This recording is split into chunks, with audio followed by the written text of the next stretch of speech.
But everyone, welcome, welcome, welcome. We are active. We are live. Yes. The power of role-playing and storytelling flows through us. Welcome, welcome. We have an amazing channel for you all here. You are welcome to sit at our table. We are at a store. We are at a game store. You are sitting at our table. You can ask questions. You can share your experiences. Even if you've never played D&D or any role-playing before. Speak up. Myself or others who have been role-playing, even newbies or old-timers, will be happy to answer your questions. This is a place to come to learn, to practice. This is D&D 101. This is to help you bust through your writer's block. This is supportive. And all of you here, well, you are what makes this place special. Hello, everyone. Welcome. Welcome to the table. Come on, sit. You can hear that we have some background music going. It's already a crowd. Everyone is feasting and supping. You actually hit level 20 in your 3.5 year campaign. Wow, that is a marathon session. That is really cool, though, Apsco. Boy, and I thought mine were when I run a campaign, mine's like a year and a half. That is some dedication, Apsco. Radical Waffles, hello to you. Thank you for coming along the journey, Apsco. Tenant was the 10th. Thank you. Yeah, where's Norton the Knoll? Now, everyone, by the way, if you're new here, we have a Knoll in chat. Norton is very friendly, all right? As long as you don't touch his ears, you'll be fine. All right?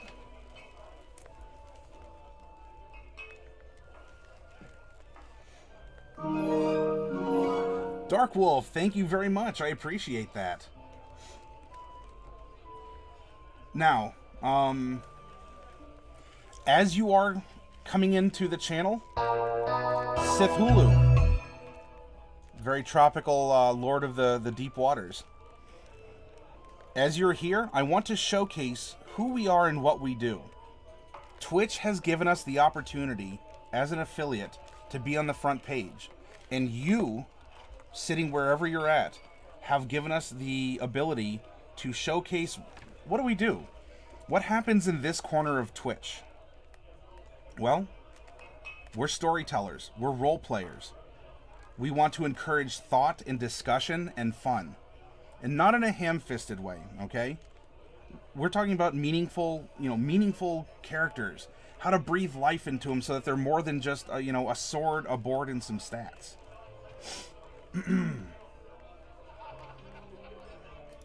You're also seeing, if you're new here, you're seeing a lot of role-playing going on in the chat as we broadcast. I love Frodo. Hey, I love Frodo as well. Maybe not in that way, but... What I want to do for you all, in addition to paying attention to what we have going on over here in the discussion, and by the way, if you play the different games we have, if you win experience points, my mods will help you out with that. And they'll also be able to help answer questions that you might have. Who's this guy? What's going on here? What's going on with the outfit and such? For you, I want to make a new character, all right? I want to take you on the journey with us. This is going to be a calm hour. You can sit back.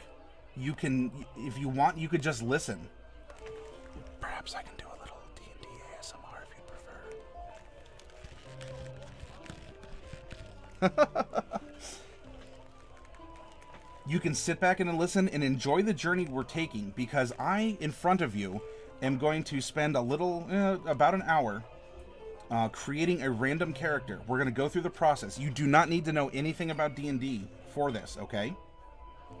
We're going to do it together. You can have input. You can ask questions. This is an open table.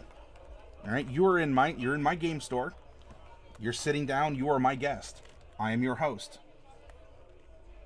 Journeyman, thank you so much. By the way, Ivalon, can you please put a link to Journeyman? If you love fantasy art, and especially if it's a little on the cool dark side, please check out Journeyman. Also, there are some other people that Ivalon will bring up because they have contributed to this community. They're storytellers. In fact, if you want to see a horror campaign played out, not like on Roll20, if you want the concept of horror, if you are a DM and you're like, oh, I'd really love to run a horror campaign, we have that. If you go to the VODs, you can look for it. It's there. It might not be for too much longer, by the way. What we do here, take home, take to your own tabletop, all right? Bring it to your group. The ideas we discuss, even the eagerness to play. Maybe you've always thought about it before, right? You're like, I've heard of D&D. What is D&D, right? What do we do with it? We have fun. We socialize. All right. So as you can imagine, look, I'm not strong bad. I maybe you can type with boxing gloves on. Or he can for sure. It is difficult to type with my gauntlet on. So what I will be doing for this next session, I'm going to keep my shoulder pad. I'm going to have to set the gauntlet to the side. And I want to create a character with you all. I want to inspire you. I want to... Look, this is early in the morning for many of us. I want you to either have awesome dreams of adventure, or I want to spark and ignite and catalyze that storyteller inside of you, okay?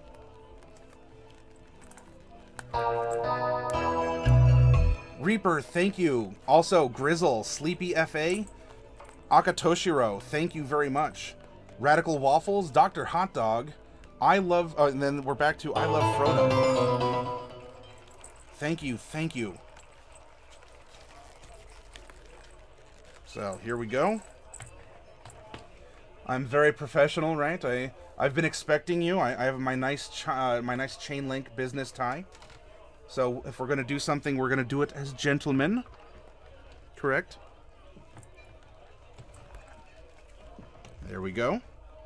That can be off to the side.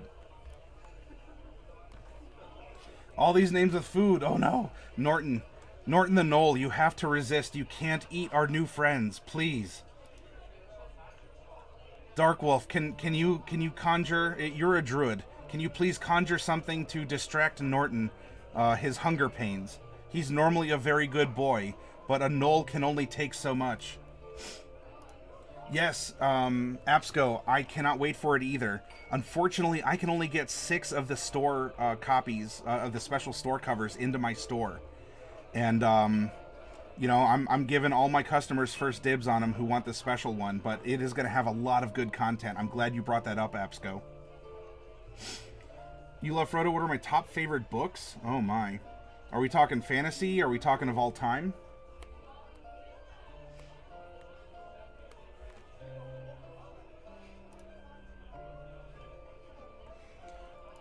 My number one is probably, if we're talking generically, it's a book called Ishmael. Written by a gentleman named Daniel Hamilton. That is a very, very good book. Oh boy, what are some others? I've gone through so much in my quest for knowledge as an RPer, as a tabletop gamer. I love different fantasy series, and even some histories. And you can bet that Audible gets my business too, especially if I'm doing a lot of traveling. Watch out, I've heard Norton likes biting. Oh, VB Killa. Hopefully that's not too bad of a reputation that precedes him.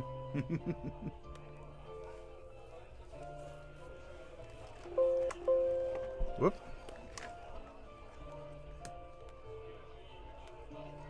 There we go. That'll work. All time, I would definitely say Ishmael. I'm looking at my bookcase right now. Oh. Boy, I have books on economics. There's Good Omens by Neil Gaiman. I've read several of his other ones.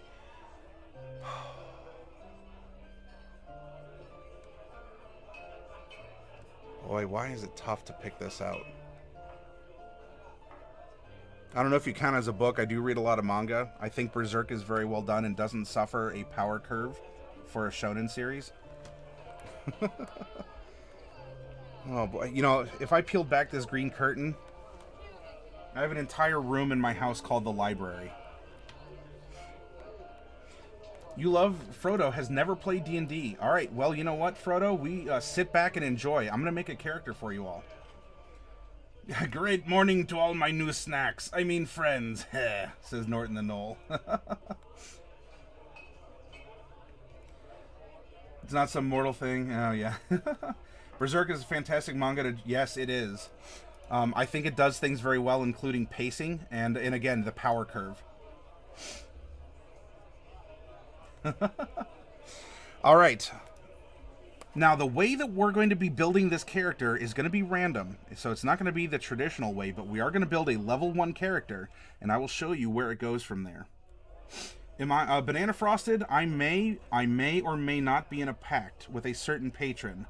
I am not at liberty to discuss the terms and conditions that may apply. See dealer for details.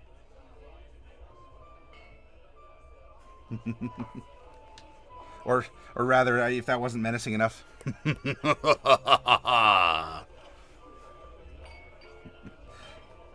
Perhaps you've read my book, so you want to be a warlock. Yes, Grizzle, I have read through the Necronomicon, so if you do wish to talk about the stories there within, we can do that. In fact, the horror campaign, which you may still be able to find in the VOD section, does have Lovecraftian horror interwoven into it. A challenging name.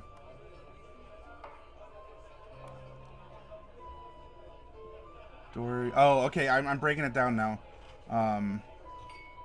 Doris la Explorador. Doris la Explorador. Dora the Explorer. Doris la Explorador. Well, bienvenidos to you. You are welcome here. Velkommen. Konbanwa.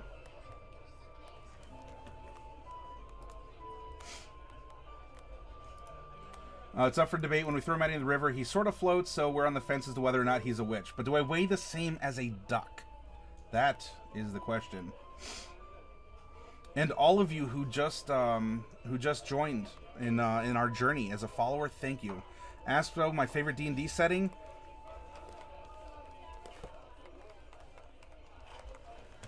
I really only do homebrew games. I don't have a lot of actual experience in published worlds.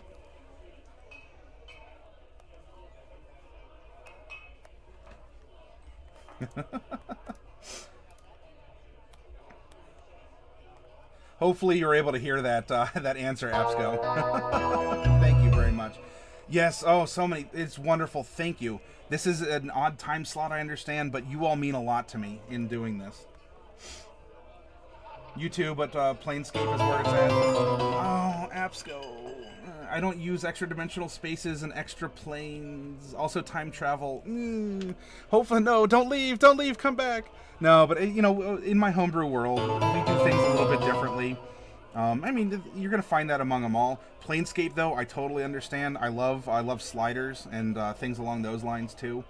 So I get that you have endless adventure possibility, and of course you have those really cool boats. Oh, wonderful. All right, so we're gonna trust ourselves to the winds of chaos. Are you ready? We're gonna let it flow through us. We're actually going to appreciate RNG here in the channel, because no matter, especially in 5th edition, no matter what you roll, you can make a viable, believable character. It's no longer, oh, well, half-orcs can't be wizards anymore. No, yeah, you can. You could be a really good wizard. You can do some cool things. I don't know. Are we going to get a half-orc wizard? Let's see. How do we go about this? Well, let's roll. Do we have, as Professor Oak says, do we have a boy or a girl? Percentile will tell us. Oh, my. A bit of a lewd number, though that is going to indicate male, right? Female 1 to 45, male 46 to 90, and if it was 91 to 100, it would be a multi-class character. But we're not going to have to worry about that. Next up, all right. So we have a male character. A male what? Let's roll a d10 and find out. Yeah, hello, Frodo. Hey, that's right. What if this is 7? Oh, it's not a halfling, is it? No, we have a half-elf, though. So, Frodo, we may not be going the halfling route, but we have a half-elf, right? Here, number 7 is a half-elf. Now, the core books don't have... Whoops. The core books do not have a sub-race for half-elves. So what we do here is we say, all right, let's roll odds or evens and see if this character favors their elven side or their human side. And that could be in looks, that could be in personality, it could be a tiebreaker. What does it mean? That's up to us. We're the creators here, all right? Hey, Miss Genocide, good to see you back. A full orc can be a full-on wizard. That is true. That is absolutely true. Let's roll odds or evens now. We'll use the same d10. Aha, we rolled odds. We come over here. Odds. We're favoring our human side. Very good.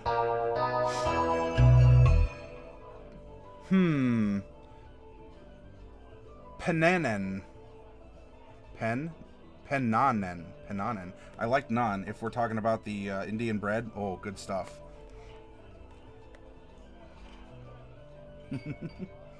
Oh, oh no! Is it slipping for you, Corrida? If you have to refresh, then refresh. Next up, we're going to be a level 1 character to start, and I'll show you how to level up your character. Let's not jump the gun. Let's roll 2 percentile die, and we're going to use that to determine the alignment of the character. 22 and 11. All right, so we're definitely in good. Ooh, we have a lawful good character. What does that mean? We'll get to it when we define his personality. We're going to breathe life into this silhouette that we're forming. Oh, Sarah Skywalker is taking a very a very firm stance in her I guess it's an evil deity, right? You and King are very evil here. We have our level, and here we go. Now for our background. What is a wonderful part of D&D 5th edition is no longer do you say, oh, I play Edgar the Engineer, thank you, and Zany Baby, thank you. FPS, well, I keep it PG-13, so I'll refer to you as FPS here. But thank you for the follows. I super appreciate it. You are not just an elven archer or an elven ranger. Your background is crucial. This is what you did before you were an adventurer. You know, did you carve wood? Were you a folk hero? Were you a criminal? Are you a reformed criminal, or are you still a criminal? We get to explore our characters so much more. So down here in our dice roller, I've manufactured a 13-sided die, and I'm going to roll it right now. Boom, 13. We are an urchin. Ooh. So we might not have had the best time growing up. We might have been orphans, something along those lines.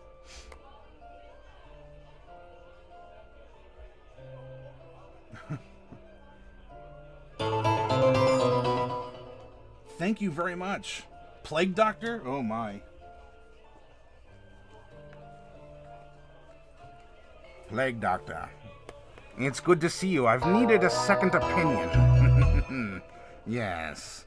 There seems to be more victims.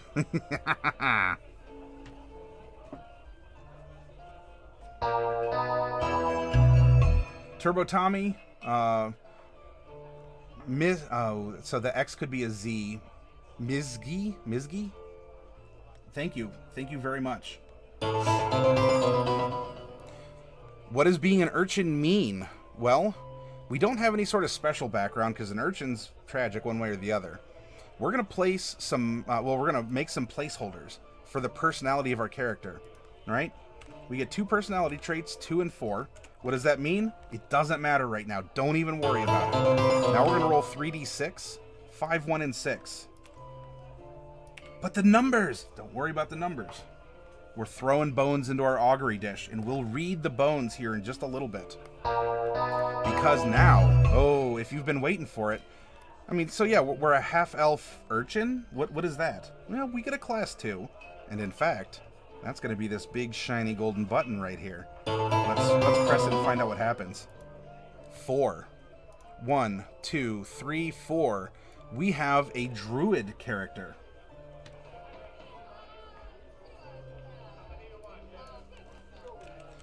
Now that we have a little bit of a theme for a druid, why don't we go someplace a little bit more druidy?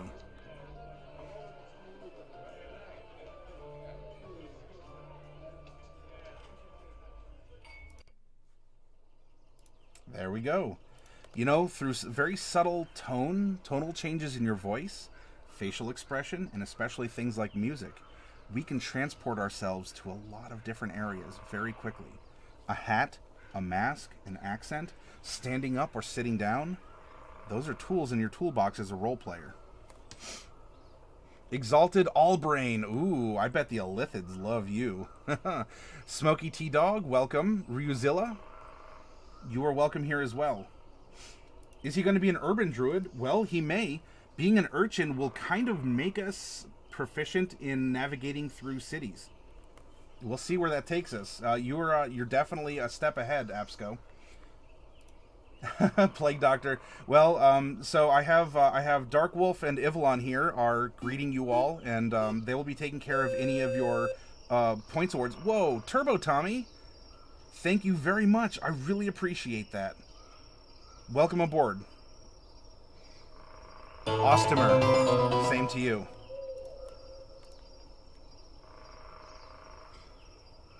Druids are going to get one of two archetypes. We're going to roll odds or evens to determine which one this is going to go into. It's not relevant at level 1. It will be at 2. We rolled even. Circle of the Moon. Ooh, this is going to be a shape-shifting, a proficient shape-shifting druid. Let's just do this. There we go. There we go. And lastly, now, if you do not want any kind of sexual dimorphism in your fantasy races, you don't have to split up the chart here. This was merely done as an option. What we do, though, is we'll come over here with the half-elf. We're going to start at 4 feet 9 inches, and we're going to add 2d8 inches, all right? Oh, well, that's easy. We're going to add 12 inches. So he is 5 foot 9 inches tall. We're going to take this same number 12, and we are going to multiply it by 2d4. By 6. Okay. So we're going to add 72 pounds to a base weight of 110. So we have 182 pounds. Our character, right, our special twitching hour character, he wakes up, you know, he's in his skivvies, he looks in the mirror, you know, like he's like, I might need to shave today. That is his dry weight, okay? This isn't his gear, his swords, his implements, his loot. This is just him. Lastly, how old is our character? This is something that maybe a lot of role players don't always encounter. You know, we often want to play the child prodigy, right? We're Ash from Pallet Town. We want to go on an adventure. Maybe we're a young or, you know, like a 13, 15-year-old scrappy teen from an anime or something who wants to go and save the world, and there's nothing wrong with that. Though consider, in games, you can be on the other end of that scale too. So we created a normal distribution curve. Oh, I know, we're talking nerdy, right? We created a normal distribution curve, and let's find out our age range. That's going to be a percentile roll. 8. Ah, we were almost the child prodigy. But we are a young adult, okay? So this is indicating column 2. Bing, bing, bing, bing. Here we go. And let's go over to half-elf. Bing, bing, bing. I might be blocking it a little bit here. Sorry for that. There we go. He is going to be between 20 and 55. That should probably actually be a 21 to 55, and that's 11 to 19. Anyway, we'll cross that bridge when we get to it. So let's go to our dice roller here. All right, now we have a. Sorry, I lost my. 20 and 55 is a 35-sided die. We're going to manufacture that down here. We're going to hit roll. 30. All right. He is a young adult at 50 years old. Oh my. How scrappy. But when you can live to be as old as a half-elf can, this is a young adult. You might as, biologically, you might as well be 20, 21 in human years, right?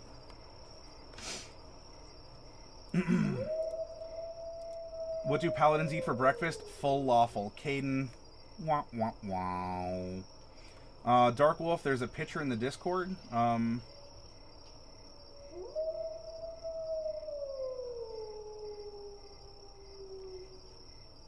What do we, reveal to us what is here. You're a cat mage? Oh.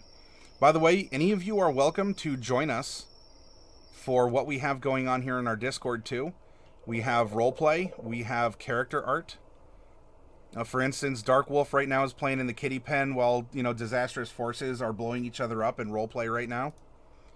It's fun and lively, and it's a way to interact with other role players when I'm not streaming. And we're not using this we're not using the Twitch service. So I welcome you. Here what we're doing here is the most important. We're communicating and we're using the platform as it's meant to be, to socialize, to encourage, to inspire. Unfortunately, I can't broadcast 24 hours. That would be something though, wouldn't it? And so I want to make sure that I can maintain contact with you all and encourage you to visit, and also to allow you to network. You can if you broadcast D&D content, roleplay content, or if you're interested in that, you can promote yourself there too. This is a medium through which you can meet other people. Dope Soaps, thank you, and the Solaire, thank you. Scratchin88, Regency, thank you. The Game Freak. Bacon strips. Nom nom nom. Mama Hyena. Oh, Mama Hyena, you should talk to Norton the Knoll. I think you two might have a lot to talk about. Green Tip the Orc. Oh, if only Defloof was here. You could talk to another orc. Dandy Boy Z. Oh, are we talking like Space Dandy? Welcome. Thank you very much. You should have rolled an elf to stream 24 hours. Yeah, right? Where I'd only have to transfer 4. Otherwise, if I was a mull or a half-dwarf, I could go for 3 days without sleeping.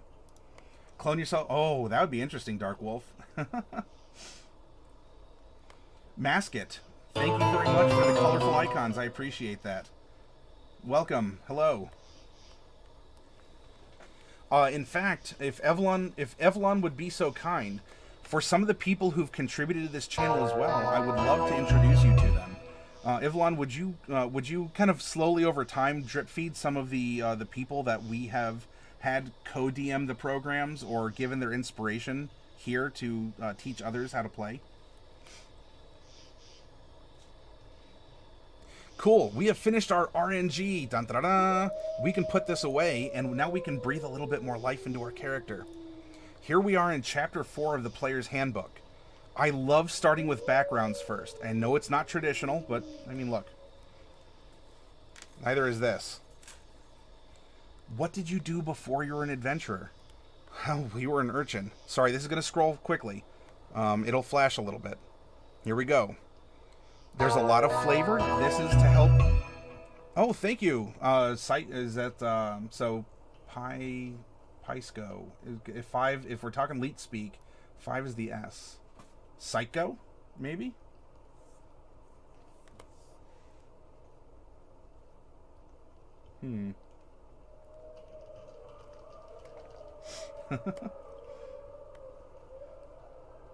Yep.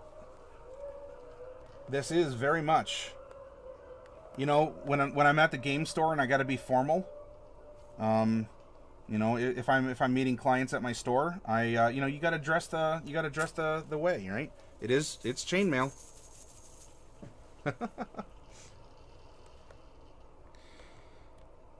Okay, your background is crucial to your character in 5th edition.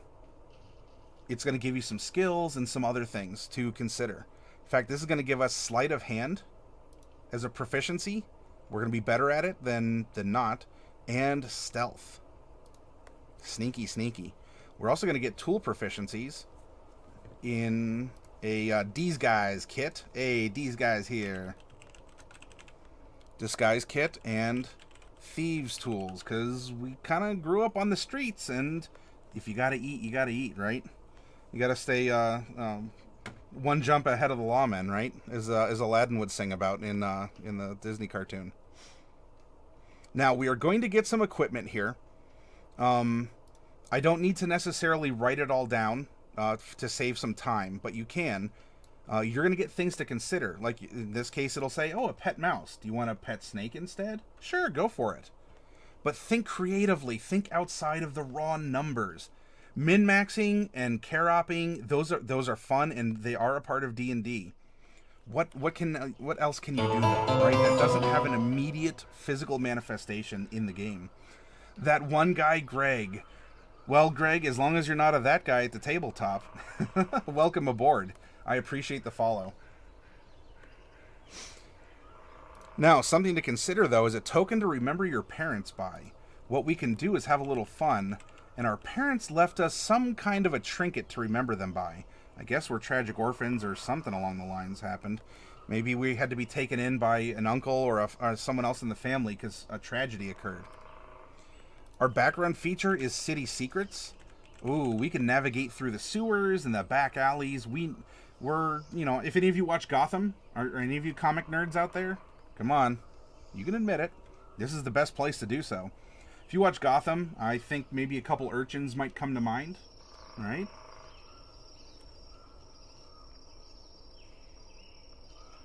But this is going to allow us to get to know the city. Now, how did we become a druid if we lived in the city? I don't know. What's our personality like? What's our story? It had to have happened. We manifested it. This is the thinking cap time, right? How can we connect one thing to the next?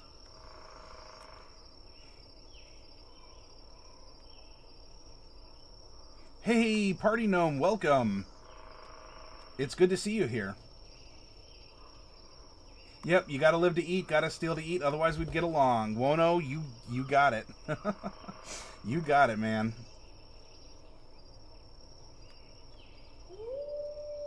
Sewer druids? Well, there was an Unearthed Arcana, which is officially unofficial content, called the Circle of Spores, and ooh, you could delve into that pretty well.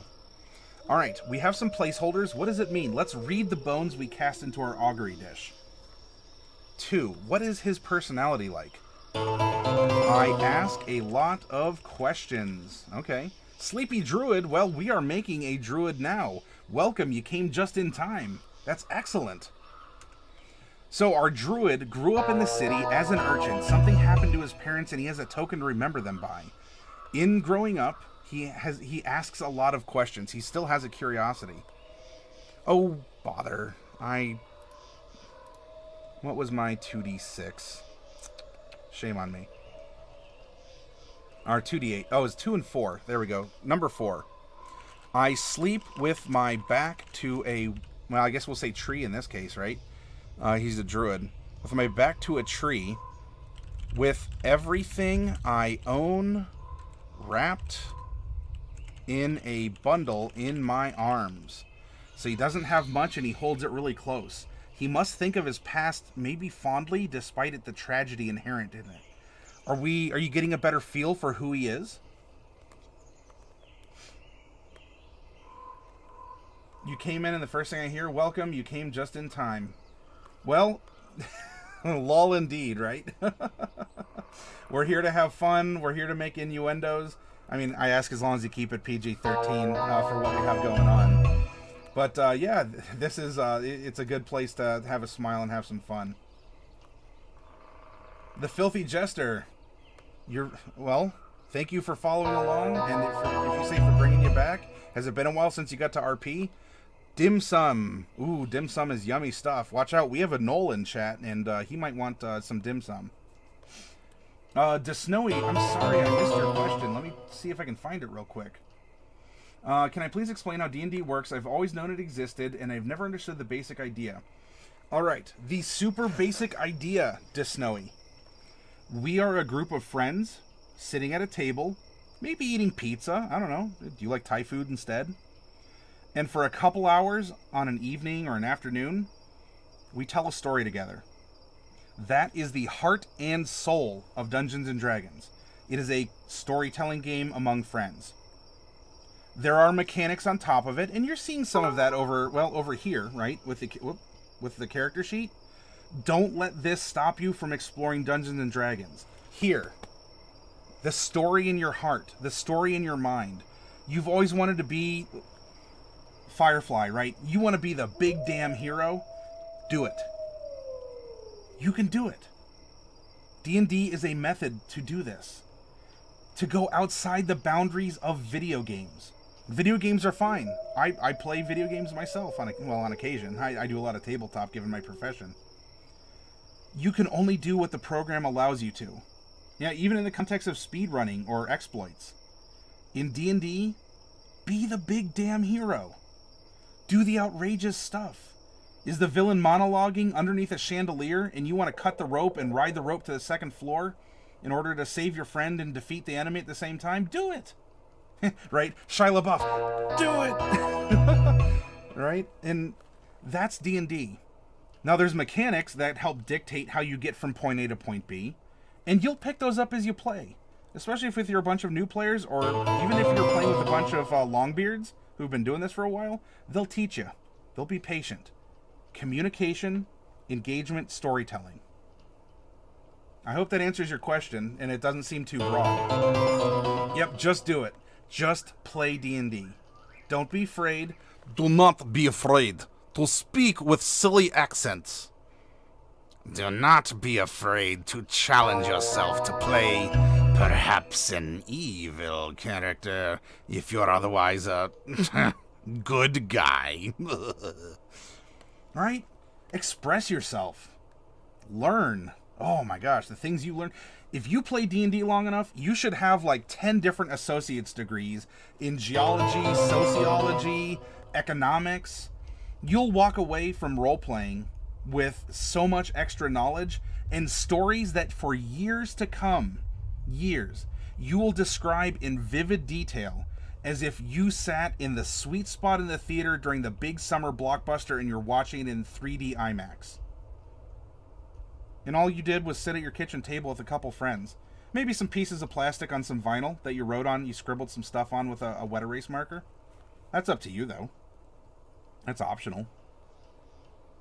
That is D&D. That is what it means. That's what it does. I got on a soapbox. Oh... Kruger, Bubonic One, I've never watched the stream of D&D. You just found me now? Well, welcome. So what you're doing is more of a formal... Yes. So we're combining the Snowy. I'm showing you mechanics, but we're doing it by concentrating on storytelling first. Right? We don't really even have numbers. We're talking about a person. What kind of a person is this? This person is an avatar of you in the game of D&D. Make him real first. Then we'll worry about the numbers and the mechanics. Right? Don't worry about this right now. What's going on here in this column. Worry about this. Worry about this. Also, by the way, look, Frisky Man, 5 Surprise, Amber Coat, Goofy 930, Donald Magoober, I like that name. Thank you for the follows. Nainsma, Silas Marsh, DJ Limelife, thank you very much for the follows. Sleepy, thank you. That support means so much to me. It really does. Welcome, everyone. So this is our druid's personality, okay? This is who he was. He lived a hard life. And he at some point in time, he went out and he learned the ways of nature, having escaped the city. What's his ideal? Let's find out together. I don't know what 5 means. 5. I'm discovering this character in real time with you. People. I help the people who help me. That's what keeps us... Whoa. That's what keeps us alive. That's his ideal in life. It's what he wants. He strives for that. Do you have a goal? You have goals out there. Corida, thank you very much. And hopefully you'll get those other 6 on your next playthrough. Bonds. Number 1, respect. All people, rich or poor, deserve respect. He grew up. He was walking. He was the Andy Dufresne in Shawshank, right? He crawled through what was it, like 500 yards of the foulest smelling poo water, and he came out clean on the other side. Are you feeling inspired by this character? Would you want to play a character like this? I don't even have stats. The stats are not relevant for what we're doing right now. Would you want to play a character like this? Could you challenge yourself? Is this inspirational to you?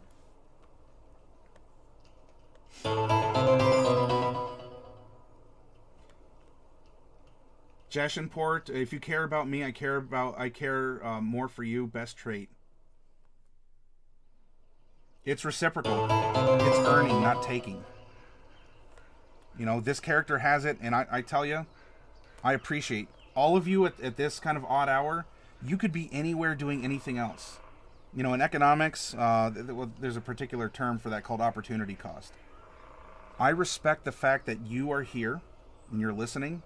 And I will do my darndest to make sure you're having a good time. As much as I can, answer your questions while keeping I'm only on the front page for an hour. If any of you linger, I'll continue with this character and we'll finish him up. But I want to put the heart into what we do here. I want to showcase to you what D&D can be and the type of community it can attract.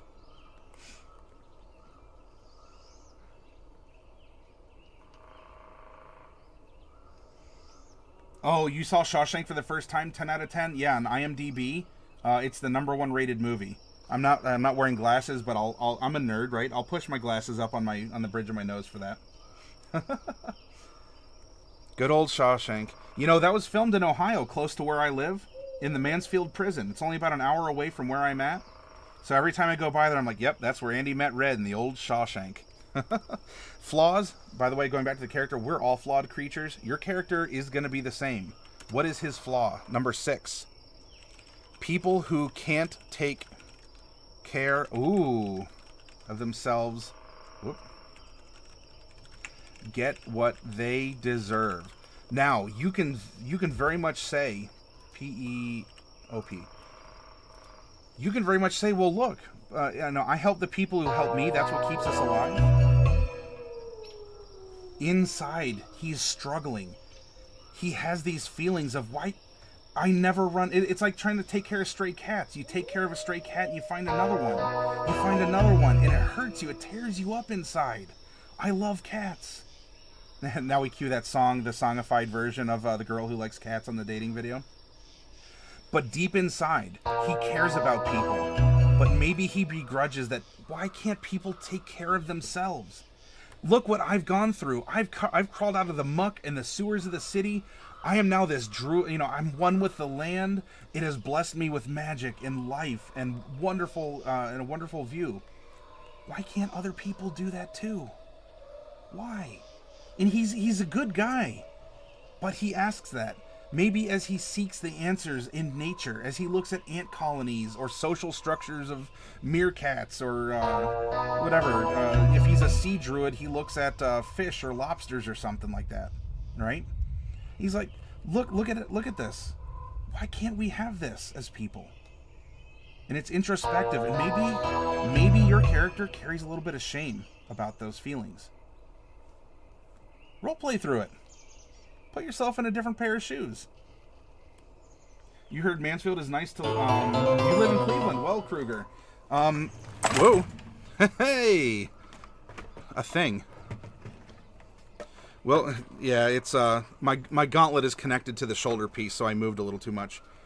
I live in Sandusky. Or as a lot of you may know it as Cedar Point. So not too far away. Mansfield seems nice. It was a booming industrial town, but I mean, industry is industry.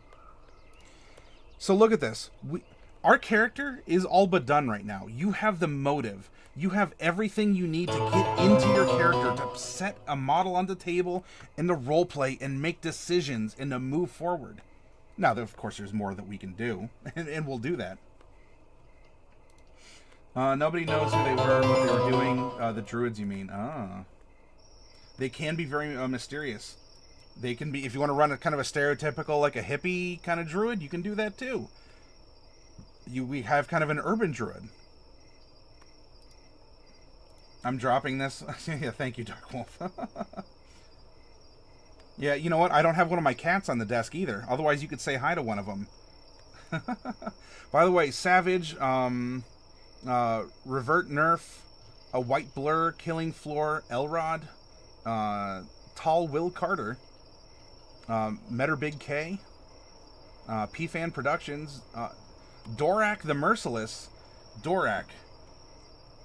I had a friend in college who played an orc character, an orc fighter, I believe.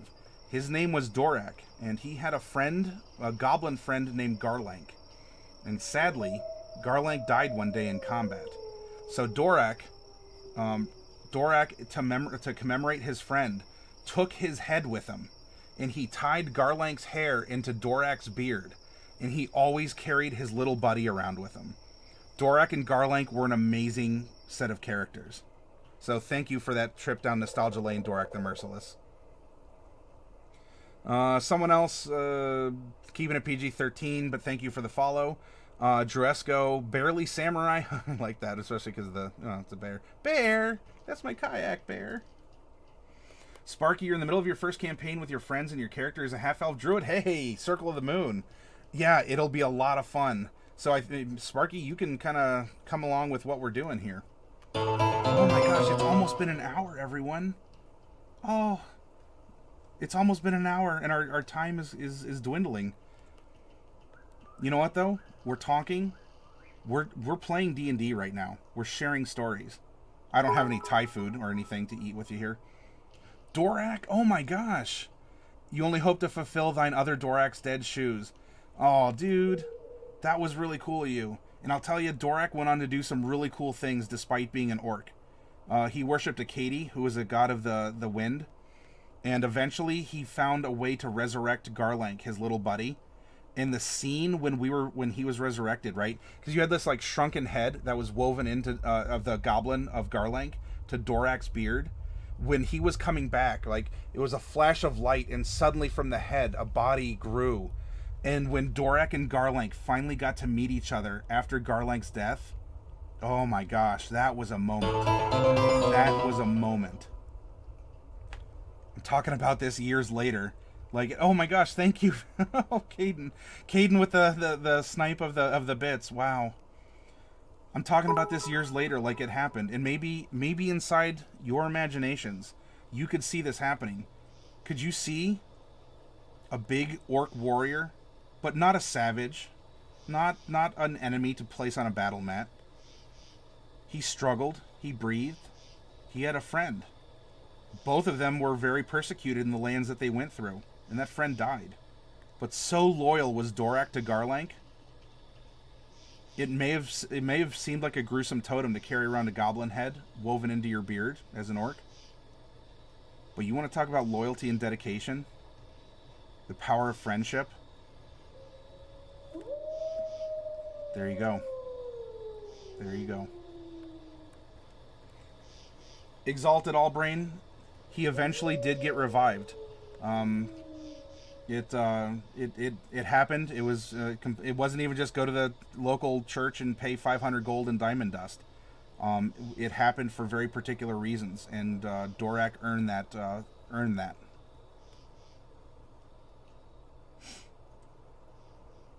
Yep, there you go, Dorak.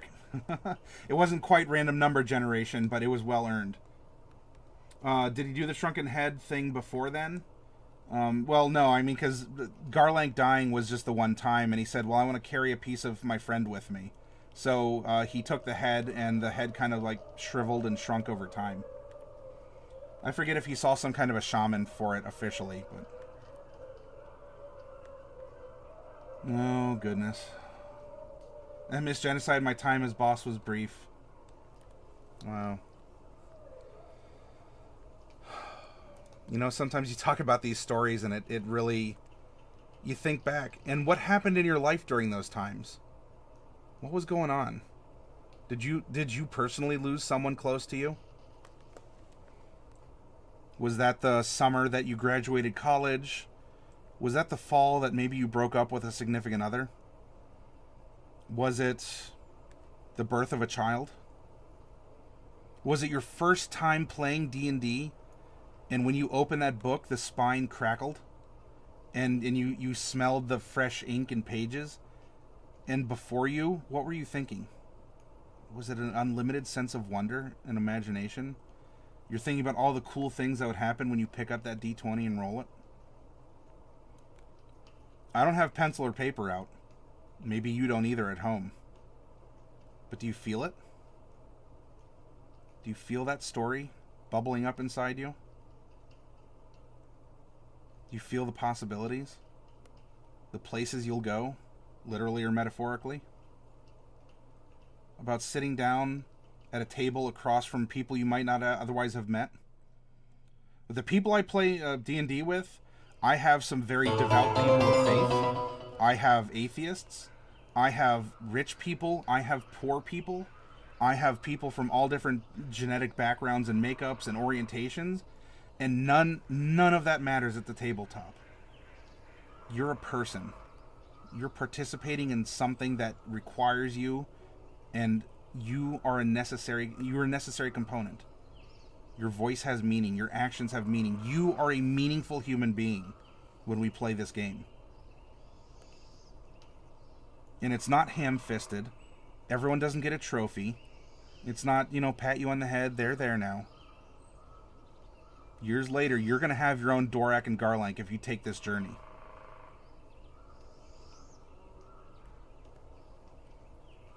I know, time flies, Ivalon. You know what, though? Thank you, Banana Frosted. Do I look like John Goodman? I'm certainly a gentleman of cherub demeanor. Danker Boss KB, thank you. Xenomorph. Oh, I love the Alien franchise. Oh, I love the Alien franchise. Thank you. Fatty, thank you. I sincerely mean that. Zelda Master, it's good to see you again. I sincerely hope, as we're coming to the Twilight Minutes here. Dorak the Merciless, thank you very much.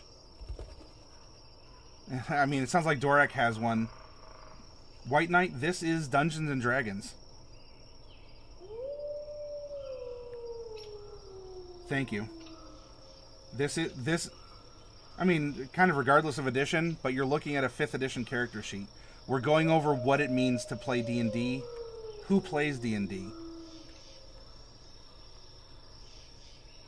What would you use system-wise if you want to recreate Alien, but in your own story?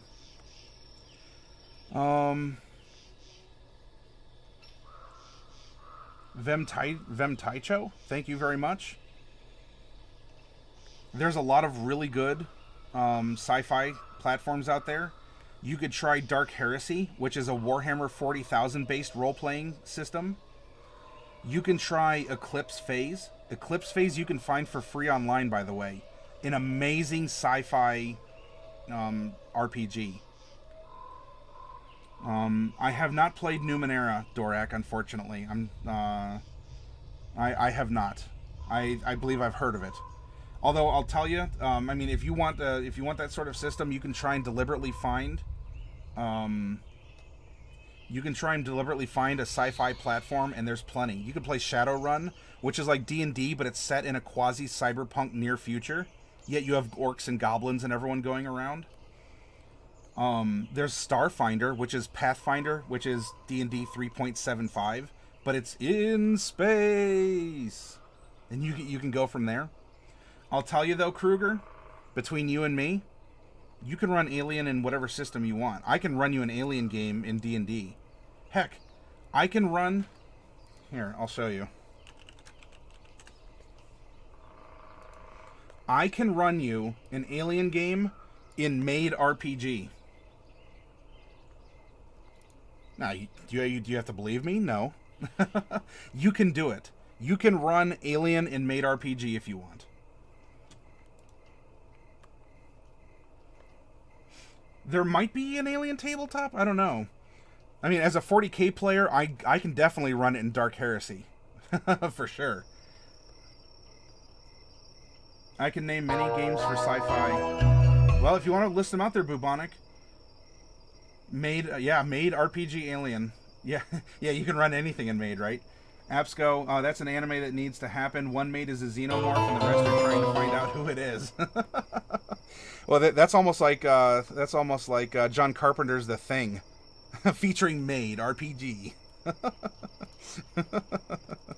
Rated L for lewd. Darko, speaking of many morgues, don't forget to bring Maid RPG. I will not. I will bring Maid RPG at the store. I run a public Curse of Strahd game, so beginners or even old timers in D&D, you can just come and consistency is the last boss of D&D, by the way. But I will try and provide that consistency, and if you find yourself in Sandusky on a Wednesday or Thursday, come and play some D&D with me. Infinite Intelligence, Fluffy Sheep, Andrei Mironov, thank you. As I look, I'm sorry. So FS DOS DS. I looked at that, and the Homestar Runner fan in me was thinking Fahuka-Gwads. If you don't know what that is, you got to look up Fahuka-Gwads. Sleepy, thank you. Although Caden may not thank you, because if you look at that boss counter, ooh. Caden's kind of going down in flames here as the stream boss. So yeah, you can run Maid RPG, run Eclipse Phase, run Shadowrun, D&D. This character sheet may as well be filled out. Strength, Dex. This helps determine dice rolls. Okay. This is your character. Who are you? Who's your daddy and what does he do? Grab my hand, do it now. Right? That's your character. This is part of your character. Wear costumes, wear hats, wear masks. Ooh, masks can do a lot.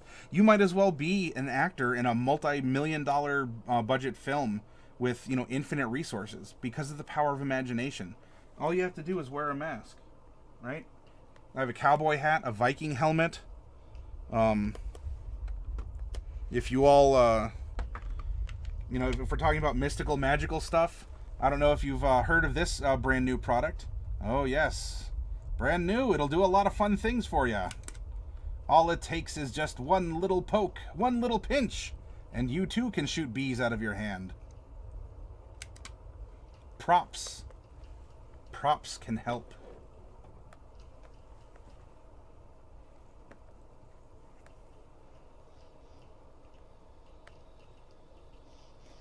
Kruger asks, is learning 5e hard if you're used to 3? No. Kruger, it will not be difficult to transition from 3.5 to 5th edition. And if you or anyone out there, Kruger, anyone else, if you have questions, stick around, shoot me a message, join our Discord, which Dark Wolf or Evlon, I'm sorry if it hasn't been up there for a minute, can you invite people to our Discord, please? Terwald, unfortunately, I do not speak Arabic, so I can't really reply. I will be happy to help you. I'll answer your questions. I'll do my best to help you get used to finding what RPG you might be comfortable with doing, or to expand your horizons in some way. Corita says, I just finished up watching Harmon Quest Season 2 the other day, and have slowly been watching Critical Role. Oh, yes. Yeah, Terrawald, I'm sorry. I wish I could reply. I almost decided to take Arabic in college. I went with Japanese, though I still got a little bit of the Arabic language because my resident monitor, he had a family, and he's living in an apartment in the dorms. And so what we would do is he would actually invite us over. We'd drink tea, we'd talk, and unfortunately, I don't remember too much. In counting, I know there's Waha, Nen, and Taleta. I don't remember too much more, but I do know that the reason why we have Arabic numerals, even in the English language, it was a very fascinating thing to learn. So, thank you, Tayer. Dork Immortal, I'm not thinking of anything specific offhand. I generally build character personas from plus from stats, alignment, or skills. And you know what, Dork? We all do it differently. Some people might want to see the hard numbers. Are you an accountant? Are you a numbers person? Are you more on that side of your brain? Put down the numbers first. Use the standard array that's up here and go from there. Oh, it's 5:01. Everyone, the twitching hour. I may not be on the front page anymore, but I appreciate you all still having come along for the journey. I'm going to continue what we're doing here. We're having a great conversation, and I have a character that I can finish up here for you all. If you move along, and I appreciate you for your time. If you're staying here, if you enjoy role-playing, if you like this kind of inspiration, wiggle in your chair, kind of make it comfy. You know, if you have to, turn around 3 times.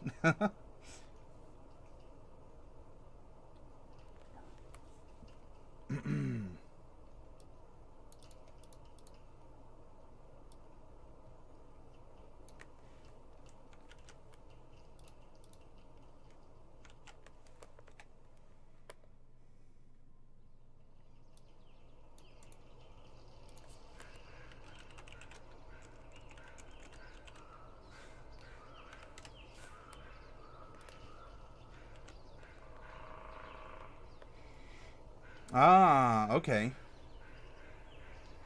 So, oh, you said peace, mercy, and blessings. Assalamu alaikum. Thank you very much. I appreciate that. Terrawald, thank you for your, thank you for asking about me. That means a lot.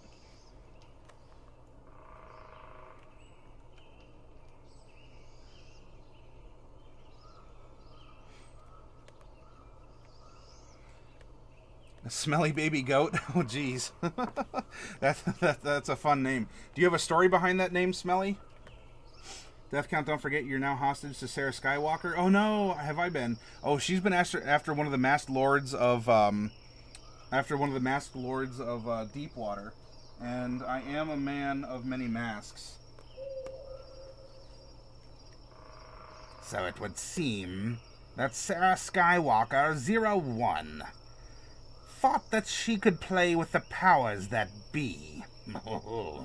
I'll go with you, Sarah. I will travel with you. I will watch. I will observe. And when I grow bored of your games, Sarah Skywalker, you shall be invited to mine.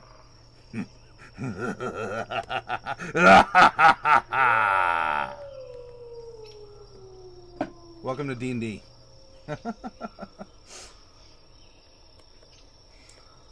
Lord Dreyfus and Josh and Port, thank you very much for the follows.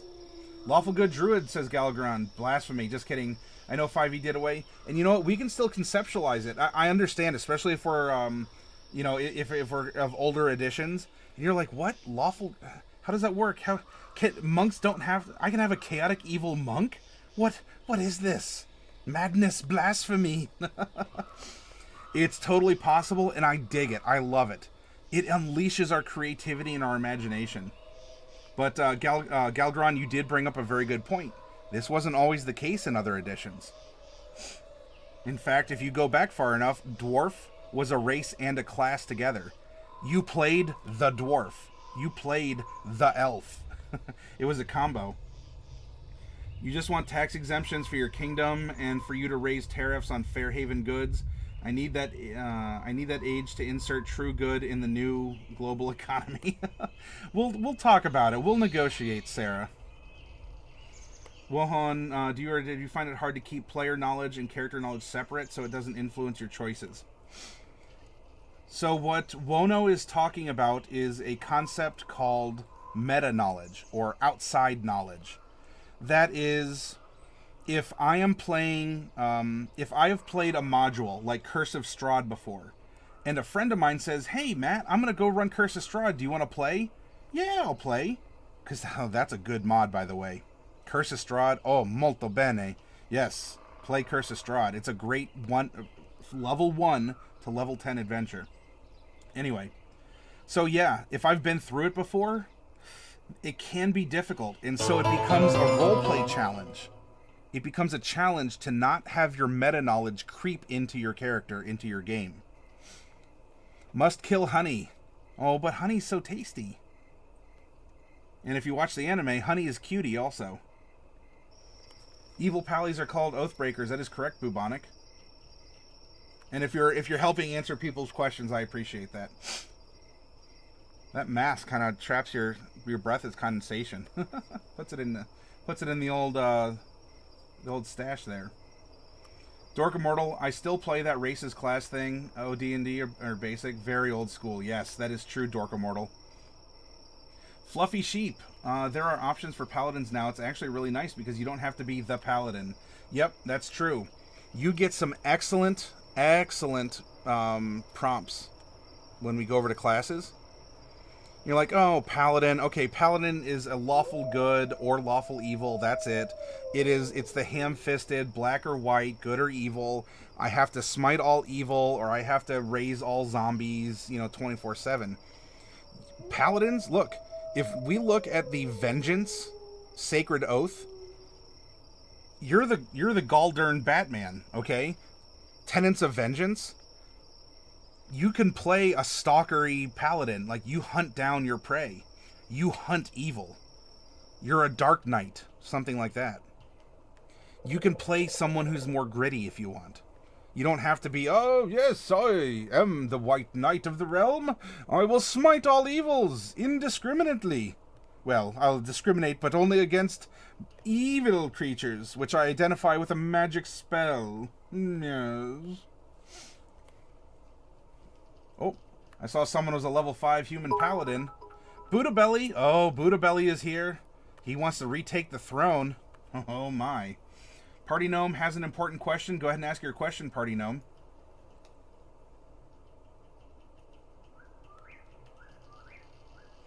And Tommy Carrison is the level 5 human paladin.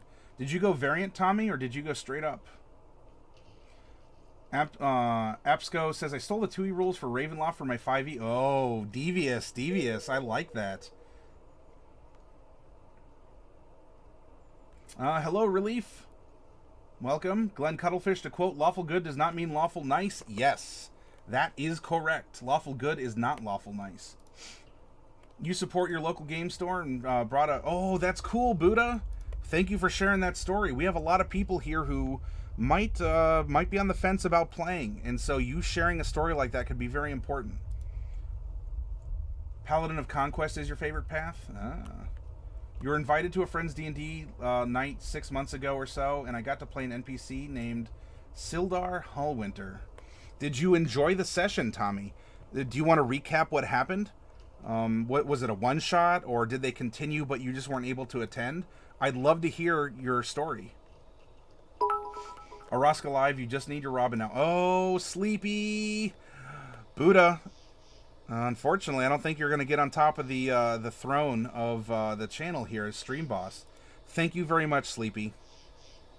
That, like, really, you all for watching, for sharing your stories, asking questions and participating. That means a lot. Thank you. D&D players is about to hate me. Why is that, Tommy? Corita, okay, I need help with making up a human name. It's kind of close to Sazumo. I don't... making up a human name. I'm not sure what... Infinite Intelligence. Yes, Infinite. It was a bit short notice, but I did receive word that we won a spot on the front page. And it was great. It was exhilarating, and besides me maybe being a little bit more fancily dressed than I may be normally for a stream, you're getting what we do in this stream. You want to hang out, you want to talk nerd, do you want to watch some D&D content, ask questions? You know, it's like Bob Ross paints pictures, I make character sheets, I'll help make campaigns, I'll answer questions. This is social. And eventually I might spend one of my nights actually playing on a virtual tabletop. But this is it. Norton says, I found the theme music for when you enter a room. Oh, if you want to share it, Norton, you're welcome to. Your Kitsune needs a human name to help hide his nature.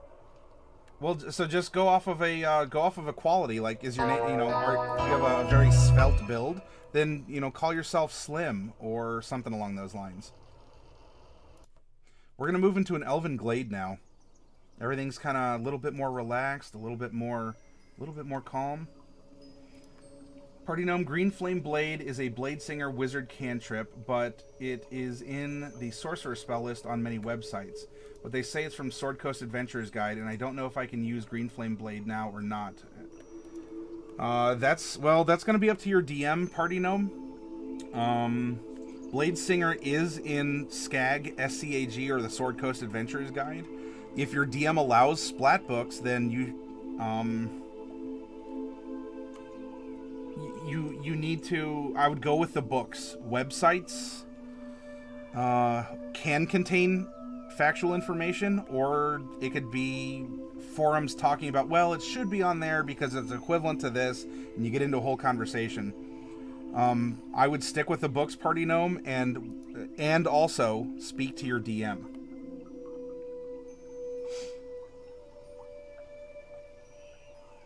Romantic, you don't think it was worth playing? You want to make an alien story now, but I don't know where to begin? Do you mean, Krug, I guess I was calling you Kruger before, but I know there's an X. Do you mean where to begin with a system, or are you talking about with a story?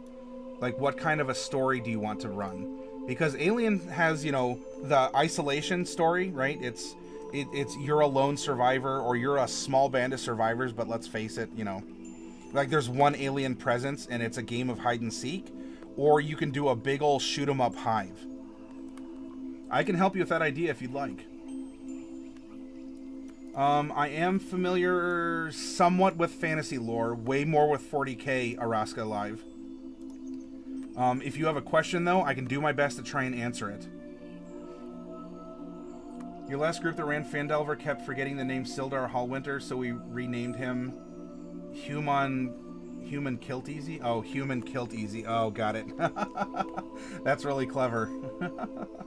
Sorry, let me go down. I might be skipping over a couple things. I'm sorry if that's the case. I want to catch up in chat. The question was stated, just zoom past you. Okay, I think I got that just now. Whether you need a name fitting for humans. So, I don't know, Sazamo, you can go slim, sizable, you can go something like that. I'm sorry, Corrida, I don't think I know enough. You're still... Tommy, I'm still attending, sadly, because of our different work schedules and life struggles. Whenever we get to play, it's every 3 weeks or so. First time, I was very confused about all the different dices and appliers and spells. But after the third night, that is amazing. I'm so glad, Tommy. You know what? Even though it's once every 3 weeks, I'm glad it means something to you. And you look forward to your once every 3 weeks session.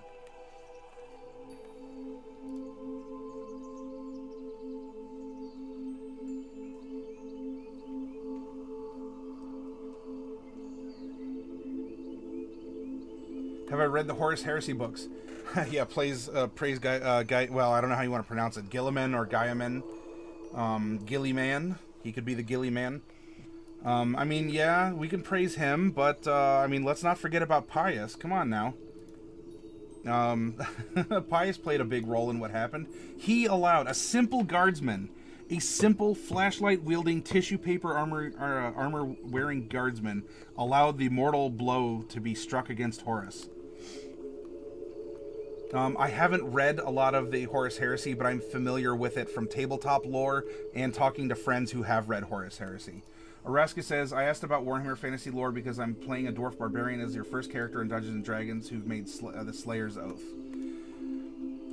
Slayer's Oath, I'm not familiar specifically with that, unfortunately. Though, I imagine that you're going to go for the Berserk path in Barbarian, Araska.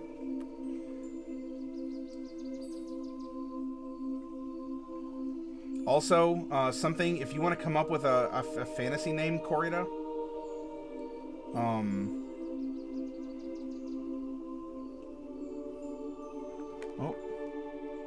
all our gearlings, how's it going? Never really tried to get into Dungeons & Dragons. Any tips on trying to get into it? Any things you wish you knew before starting? Also, is there a place where you can play online? Yes. And Dr. Freakface Bortle Holedigger was my first character. Gnome Fighter. Oh, a Gnome Fighter Cleric. Now, why did you decide to go Fighter Cleric instead of Paladin? Because that seems to naturally, straddle the fence there. Still, Dr. Freak, I love hearing about characters like that. Now, I'm sorry, for Allard here, Allard Gearlings. To get into it, if you have a group of friends that already play, that's almost all you need, as I'm sure they'd be willing to share their books and whatnot with you. Otherwise, if you get what's called the Player's Handbook, that's 90% of D&D. Unless you want to run, and then you might want to get the Dungeon Master's Guide. There's also a starter set that you can purchase that comes with dice and an adventure. It's like $20, $25. You could start there and have an amazing time and grow from there. Allard Gearlings. If you have a local comic store or a friendly local game store, I would check with them, speak to the manager or the owner. Do they know of any local play groups that are seeking? You can also go on a place called a virtual tabletop, such as Roll20, ROLL20. There are forums, and you can play online if you are having trouble finding a tabletop, like a heads-up tabletop version of D&D. As well, if you want to know anything before starting, if you have the time to hang out in this channel or to join us on Discord, please do so. We will help you. We'll answer questions because, look, playing with peers, learning by experience, learning by storytelling of other people is a huge boost. So, Ivalon or Darkwolf, if you haven't put up a link to our Discord yet, could you do so? And for any of you who have questions or you want to share stories, please join us there, okay? If you have any other questions, Allard, let me know. I'm going to try and catch up in chat.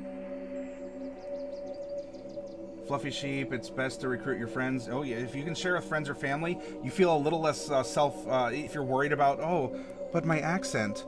But if you're in friends or family, you might go all out. Yeah. Oraska, Berserker, just cloth armor and a big-ass two-handed mount. Yep. Oh, yeah, you got to have the like, red blonde shock of mohawk, right? And maybe some braids in your beard. Gonna be glorious. Oraska, if you play this character, please come back and let me know about it, okay? I would love to hear your adventure. And maybe you can inspire some other people to have that wild kind of play style. Dork Immortal, my very first character was a wizard fighter with group became host to bodiless gods. Kind of interesting. Oh, that does sound interesting. Odinson, welcome, Odinson. Ruben Stefan, hey, we're starting to play D&D with a group of 5 friends, but coming together part is the issue. Should I keep pushing them to come together because we would all like to play but never have the time? Or should I start a new group? Okay, that is a very good question, Ruben, and I know that the chat is still continuing below. I will try to keep up. Consistency is the last boss of every D&D game. It can be very difficult. And you have to make choices sometimes. If you have 5 friends who want to play and one of them can't make it, maybe you play without that friend. And you address that friend in a kind, tactful tone. And you say, look, I want to play with you. I understand. Look, it's work. It's all of this. If you can join us, you know, some places of work need 2 weeks, a month to adjust schedules. If you can join us, we're playing. And you have first seat if you can come by. But if you really want to play, find your group. And if you can't play with that group, if you can't find that group and you find another that you can play with, then I would suggest doing so. And maybe, look, there can always be more games, more nights, more action, you know, at a later time. On the heels of that, no game is better than bad game. Don't get yourself frustrated in a fight, argumentative, or have to pull your hair out with aggression every time you play D&D. You are better off not playing D&D, right? You're better off not playing than having a bad experience. This comes from a lot of real-life experience. I'm not just saying that. I'm especially not saying it as a salesman of D&D and other RP products. Okay? The point is to have a good time with friends, make memories, and go from there. And communication. Oh, communication. Communication.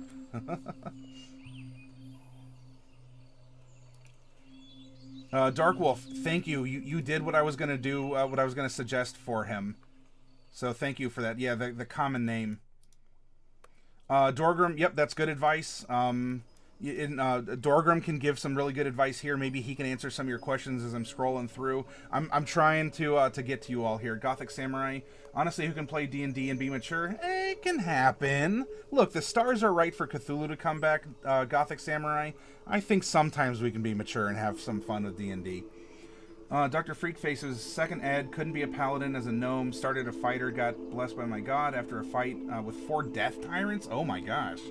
There's only one not disintegrated or turned to stone. After the fight, he blessed me with magical armor and started me down the path of cleric. Wow. Alright, so that makes sense. That's a really cool story, man. Thank you. And if you want to continue it, if there's more down below I haven't gotten to, well, I'm in for a treat. Catching up. I'm trying, everyone.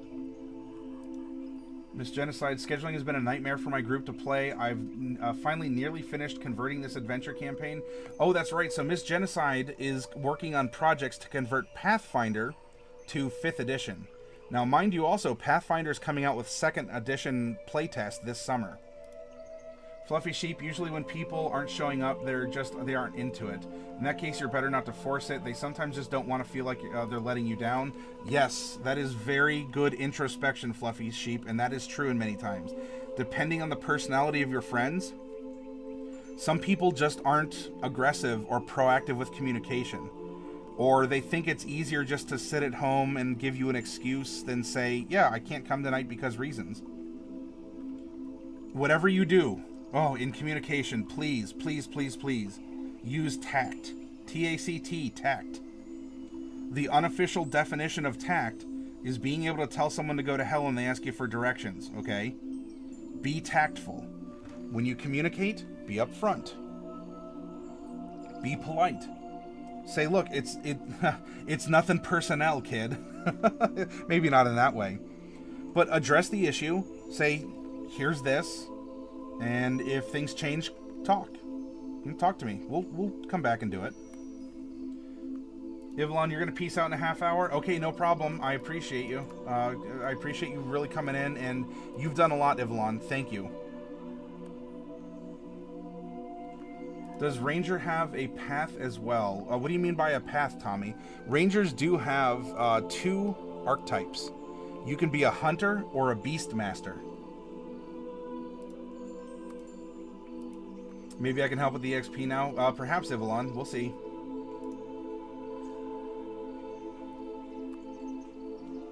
Allard Gearlings, just be Dutch about it. Any other Dutch people will understand. Oh, so Allard, are you in Denmark, or are you living 5 hours ahead of me in the future? And if so, do they have flying cars yet? Usually here in, if you, I mean, there's the phrase to go Dutch, and that's if you and your date split your bill, right? So instead of the man paying for the woman or whatever, you each split your bill and you pay for your own portion, and that's called going Dutch. Netherlands, sadly not yet. Working on it though? Oh, thank you.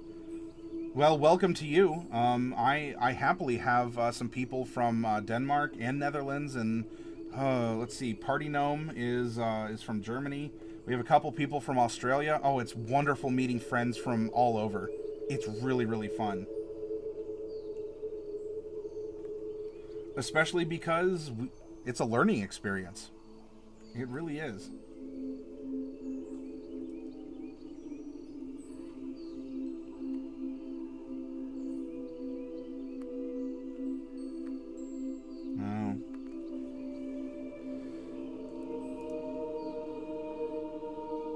Alright, so I think I caught up here. I think we're good.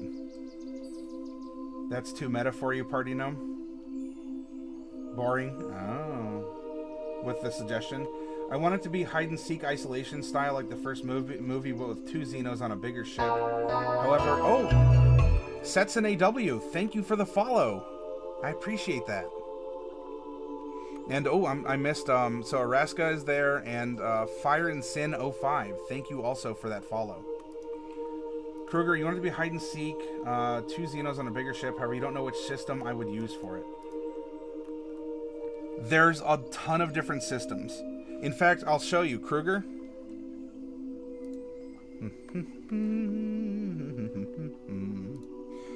Bum bum bum, bada bum bum bum.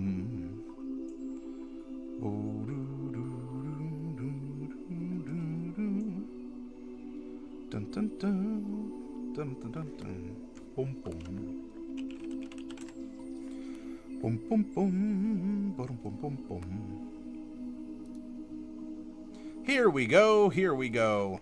D&D 5th edition has firearms and explosives, and also weapons you can just base. You know, all you're doing is you're building a fluff description on a crunch chassis of a weapon. Look at this. So in D&D 5th edition, do you want to shoot a pistol, a musket? Do you want to shoot an automatic pistol, a revolver, a hunting rifle, an automatic rifle? Let's make this. Let's zoom this in a little bit and bring it over. Okay. Let me swap this over. There we go. So, Kruger, you want to throw grenades? Do you want to shoot an antimatter rifle in D&D 5th edition, core book? Do you want to shoot a laser pistol? Lasers? Energy cells, dynamite, frag grenades, smoke grenades, and grenade launchers? You want to run Alien in 5th edition? You want to run Alien in Made RPG? You want to run Alien in GURPS? You want to run Alien in Riffs? Just pick the flavor of the crunch you want. What mechanics do you want? Don't tell me I allow those things in my setting. I do have an inventor who does have a rifle. Romantic Day. Yes, the antimatter rifle does some insane damage. 68 necrotic. Yeah, Duke Nukem just landed in D&D. Hi, Scully Side. That stuff isn't appropriate for the usual fantasy setting, but we're talking about Alien. That is true. Dragon Turtle, welcome! Running Alien in Made RPG, you'd love to see someone stream that. Well, maybe someone will, Dragon Turtle. By the way, everyone, Dragon Turtle Games here does produce some D&D content. In fact, Dragon Turtle, if you want to put a link over, you're welcome to do so. You didn't know 5e was this X stance? I'm not sure I got that, Kruger. Scully Side Low, I love the stream. So glad you're here in the front of Twitch.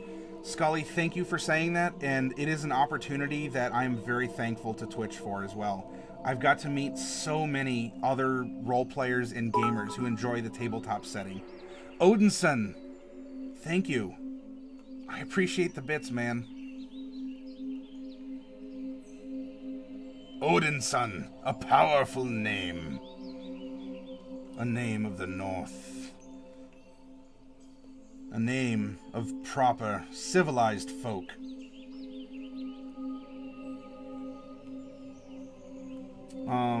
Dork Immortal, Space Tech Met D&D. Oh, that's true. There's a second ed module about that. Bubonic One, I don't know if you're out there, but I remember you bringing it up. Oh, shoot. The aliens were effectively illithids, or mind flayers, if I recall correctly. Odinson, I randomly stumbled on your channel. I played HOTDQ at my FLGS a few years ago. It was super janky but fun. HOTDQ. That's No. I'm sorry. I'm trying to remember. No, that's not Lamentation of the Flame Princess, which, by the way, that is, if you like kind of like Conan, like the 80s, like, very, like, all the men were upside down triangles and all the women were, you know, like hourglasses and everything. That kind of, like, you know, that old style with, like, a lot of, like, strength and testosterone and estrogen and violence and sex and whatever. Lamentation of the Flame Princess is a system for you. Just watch out, because it is mature.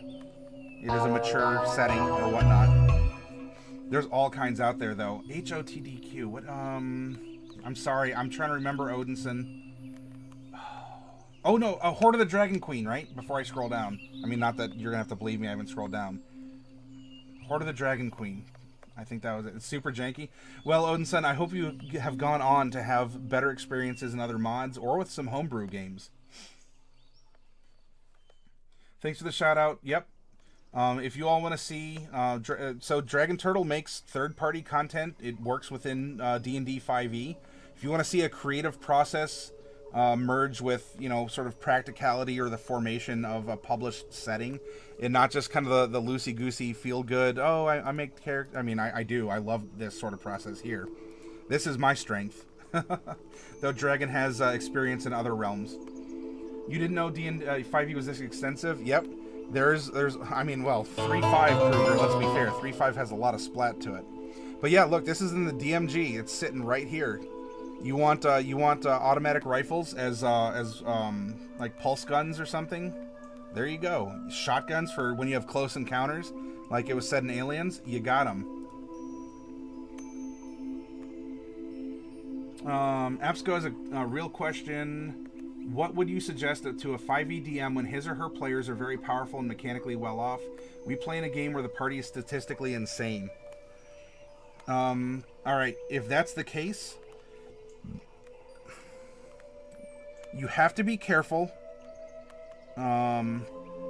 If you just say, yeah, your stats don't matter because now we're just role-playing. Look, I imagine we all have heard of the term murder hobos, right? People who just wander around the land and kill everything they can because statistically they're able to do so. That's a murder hobo. You have munchkins as well. That gives birth to the munchkin fallacy of I can because the rules don't say that I cannot. But what you do is you take the focus and you put it more on storytelling. R-O-L-E playing, not R-O-L-L. Have combats that don't roll any dice at all. It's completely possible to do. Have them narrate their combat. Have them use their imagination. Have skill challenges. Skill challenges are something I loved in 4th edition, and they might be brought up as an alternate rule. If not, do skill challenges in 5th edition anyway. Also, use environmental hazards in combat. Your characters may be care-opt to handle enemies, but what happens if there's a blowing wind that has a 50% chance to knock an arrow out of the sky? Or you're fighting on a moving platform or something along those lines. Use environmental effects. Use battlefield conditions. Don't use dice in your battles. Or if you do, put them through a skill challenge and say every skill can only be used twice. So someone who's really good at nature can't just nature all the way through. Hopefully that helps, Absco. If you need more suggestions, I can try and provide them to you. Allard Greelings, I gotta go, guys. Hopefully you'll be able to join the stream again soon. Thank you, Allard. I start broadcasting at 11 p.m. Eastern Standard Time, which I think is GMT -5.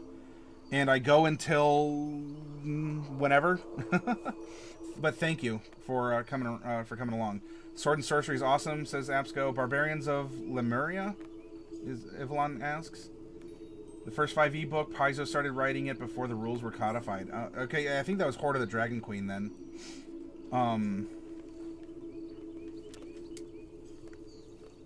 Let's see. Galgron, thank you for the follow, and Barakiro, thank you also for the follow. I appreciate that. Here, I'll wave at you. The Faux Savage, or Poe, depending on how you'd like that pronounced. Thank you very much. Here, I'll wave my tie at you. Horde of the Dragon Queen and Hot Dairy Queen. Yeah, that's true. It's a hot eats and cool treats at Dairy Queen, huh? Yeah, it's a crash-landed spaceship in Greyhawk. That is correct, Bubonic. If you wanted to bring that up for Kruger, I'd appreciate it, Bubonic one. Ruben, Stefan, bye. We'll be back to love and meet your community. Oh, thank you for coming by, Ruben. Thank you for participating in chat also. That means a lot. I'm glad you're picking up the positive vibes. It's all real. This is all real. It is what it is.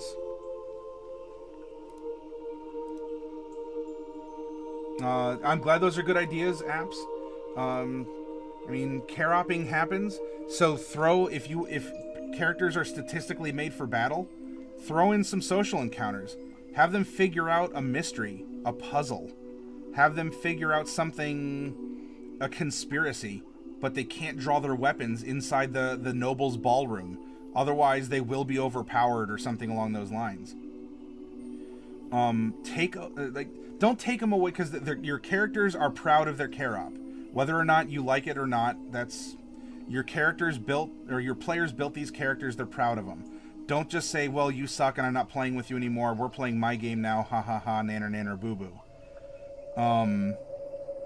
Introduce new mechanics that they have to consider. And make sure that rolling a sword or a spell attack roll isn't the entire point of the game. For my personal campaign, I run barely any combats, and every combat I run is directly tied into the story, and it has environmental and other aspects to it to mix it up. Think like in Super Smash Brothers. You know how a lot of the stages move or have platforms or things shooting or Pokemon showing up or whatever? Maybe there's innocents that they have to protect, so your wizard can't just fireball everything, because the orphanage, the kids spilling out of the orphanage are going to die. Throw in moral hazards, moral concerns. Push their alignment. Make them consider that there's more than just damage rolls in the game.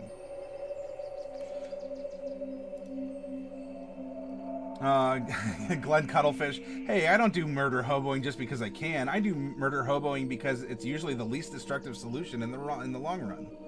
Scully side, not that early, but yeah, I just started getting back into D&D, watching the show Critical Role. Oh yeah, there's a lot of other Critical Role followers here. Made me realize how much I miss D&D, so Roll20 or something like that seems like an awesome option. Yes, Scully side. Check it out, join their forums, talk to your friendly local game store, comic store. A lot of libraries will also host D&D games, so talk to your library.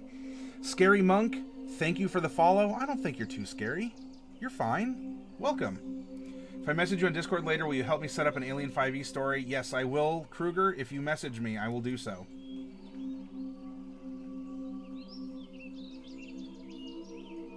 Yep, Ivlon, not every battle is perfect conditions. It's dark, it's rainy, there's wind, there's innocence on the board, or they have to not have a lot of collateral damage. If they go into the farmlands and they have to nuke the farmers' crops to kill a couple goblins, they have done more to hurt the village than letting a couple goblins loose that eventually a farmer will just poke with a pitchfork and kill himself. What's the collateral damage to the things that they're doing? Odinson, thank you very much. And Salt and Sassy. Oh, Salt and Sassy. I like that name. Bubonic, Expedition to the Barrier Peaks. That is the one that blends old school D&D with sci-fi elements. Very good, very good. Genocide, you're going to take off. Your dog wants to cuddle and not strong enough to resist. Oh, that's cute. Yep, go say hi to Doggo and pass along many frans to your dog.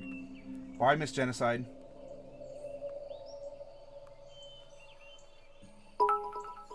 Sleepy, oh, Sleepy, thank you again.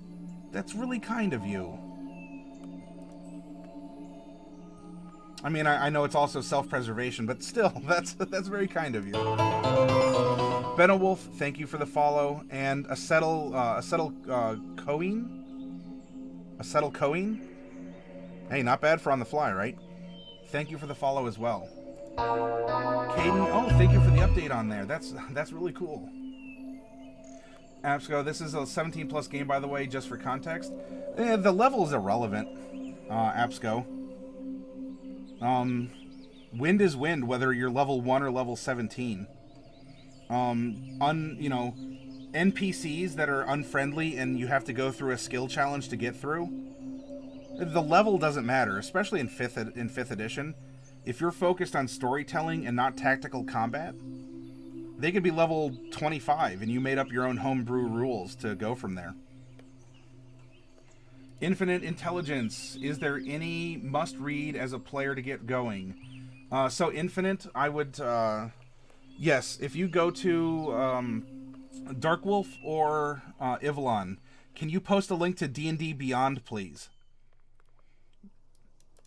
And yes, Absco, the PHB is a decent start. There's a lot of good stuff in there. Bubonic One, you're going to get 3 hours of sleep. Okay, take care. Thank you for helping out, Bubonic One. Ivlon talked about environmental hazards. Good ideas. Yep. You will have a lot. And environmental hazards are... It doesn't matter your character level. Falling rocks don't care if you're level 17 or not. Odinson, in 5th edition, do you homebrew any options for marshals to have more narrative? Never mind, you're answering my question as I type.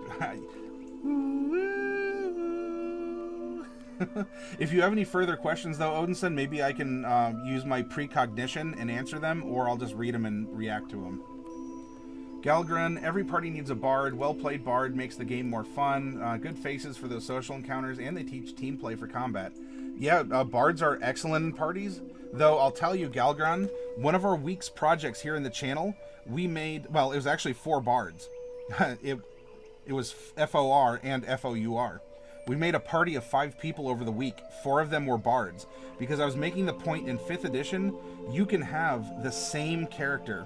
You can have the same class, and you'll have way different characters. So we made a band, we got the band together, and we put them through a campaign. And every bard was different. Every bard filled a unique role in the combat. It was amazing and wonderful and very inspirational. Because a lot of us find, okay, you're the paladin, you're the tank. Well, what if I don't want to be a tank? What if I want to be a beater? All right? What if I want to, what if I want to be the face as the paladin? Oh, you can do that.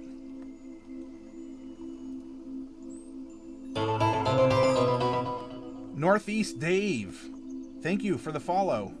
I appreciate that. Where in the Northeast are you? Sleepy, it's only partly self-preservation. I only have a few people to talk to about D&D.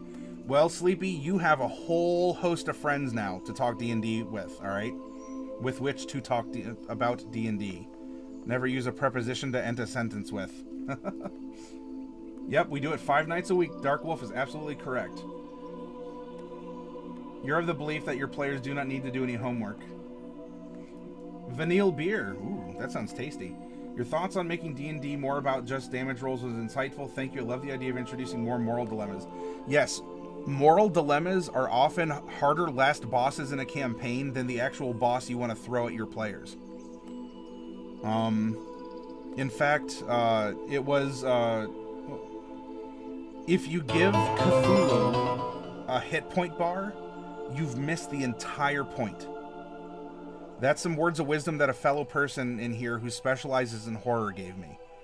Ivlon, if you want to put a link over to Macabre Derek, I'd appreciate it.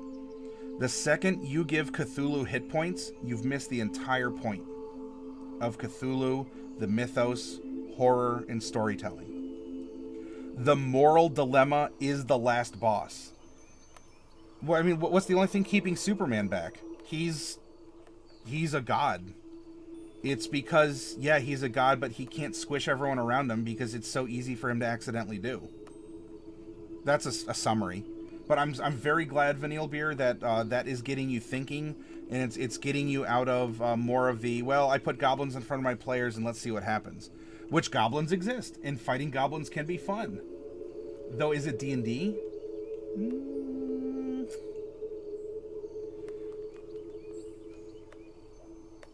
Level 17 Druid will just turn the wind off. I think it's harder in general to provide good challenges for high-level characters because they have so much power.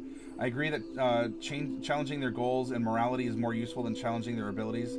They do, Fluffy Sheep, though, but your Druid is spending time and spell slots on changing the weather. And if they... and look, if you have spellcasters on your team, then the other people are going to have spellcasters too, and the weather can be changed back, or it can be counterspelled. If they're level 17, they probably have enemies that have been watching them and fighting them and learning from them. And so if they're just going through and raffle stomping every encounter, the big bad evil guy, the BBEG, is going to specifically create encounters that will try and end the party. Oh, you guys have a druid on your team? Well, well, well. You've revealed your powers to me, and I'm playing the long game. And then something happens. Absco, yeah, my DM does a good job putting in moral conundrums in our 5e game. High level doesn't matter when you don't need to baby all the NPCs. 4-board party would be insane. It was a lot of fun, Apsco. You can find that on our YouTube. If one of our mods can put in the YouTube link, you can find it and watch it there. Am I right that a character evolves over time and survives a play of a story? Yes, infinite intelligence. Your character should grow over time. Your character might start evil and be good, might start good and stay good. Your character might start as a wizard and splash a little bit into something else. Your character sheet is a diary of a living person going through struggles in life of some kind. And yes, Tommy, this is the grand dame of the channel. Her name is Miss Sophie, and she's absolutely wonderful. If only you can hear her purring, because it is, oh my gosh, it's great. I've not tried GURPS a settle, but I know others who have played it, and I've certainly heard of it. It's a very venerable RP system, a D6 based one, if I recall correctly. So glad you found my stream, making me love D&D more. I'm glad, Kruger. I will help you and others out as much as I can, and if not me, there's plenty of other people here who can give you some awesome advice. Not Northeast. Oh, Nebraska. I'm sorry. I was thinking direct. You know, I have maps and D&D on the brain, so I wasn't thinking states. I was just thinking directions. But anyway, welcome, Nebraska Dave. Nebraska Dave, cousin Indiana Jones.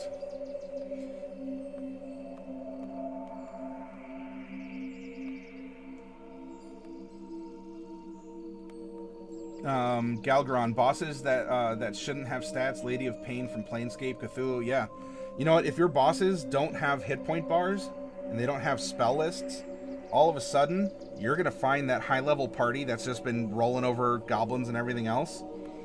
They're not gonna know what to do.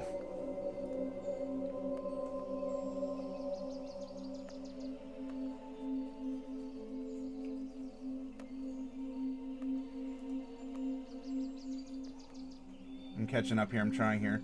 Big fan of opposing NPCs having class levels and spell-like abilities. Yes. Absco, beholders make wonderful human wizards. Reskin a beholder as a human wizard. Baffle this party, especially if they've read the monster manual. And have fun. Also, minions. Use minions. One-hit minions from 4th edition. Use them. Hakora, thank you very much for the host. I was an auto host, but I appreciate it. That's really cool of you. Wraithwind, thank you for the follow. I'm sorry that's a little 5 minutes late, but Wraithwind, thank you. Spooky Campaign Vanilla, if you want to see the VOD of that, it's probably still up in our video section. I would recommend watching it. It is amazing. It is a ton of fun. It's also up on our YouTube, and you can find it. You can find the horror video on the stream feed down below. Kruger, last game you ran, your friend picked a fight with a giant I named Small Steve. It did not go over well for him. GURP sucks, but as far as the modern settings go, it's not the worst. People say that it might be convoluted or whatnot. I don't know. Every system does have benefits and flaws. I mean, I loved, when I played Rifts, I really liked it, but oh my gosh. Look at the character sheet for Rifts. R-I-F-T-S. Rifts. Yeah, Miss Sophie's very happy.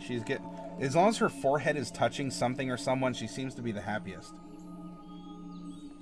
Absco, I gave my Strahd class levels and magic items. Yeah, you know what?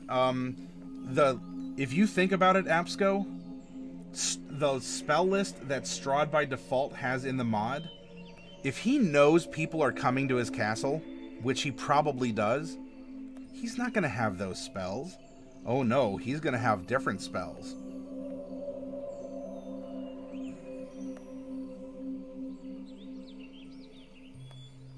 Ryzon Avanon. So I've joined a group where we have a player rolling as a druid, but is a scholar and is always trying to roll for history on everything, and our DM doesn't seem to do anything about it. And I mean, he rolls history on everything we do or find. What would I recommend?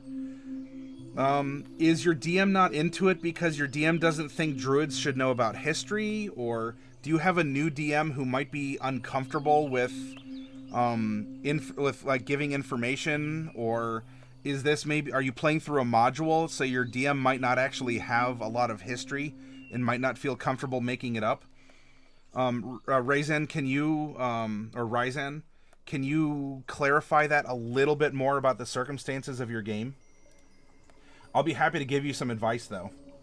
Romantic, you love riffs? It's advanced, that's for sure. There's a lot of everything. Party Gnome, that's something the DM in your family group did in the first dungeon. A skeletal torso of a dragon and its head attacking us. Its spine trapped under a collapsed tunnel segment. Oh, so yeah, you reskinned a monster, or you will take a very powerful monster and take out one aspect of it to remove all of the danger?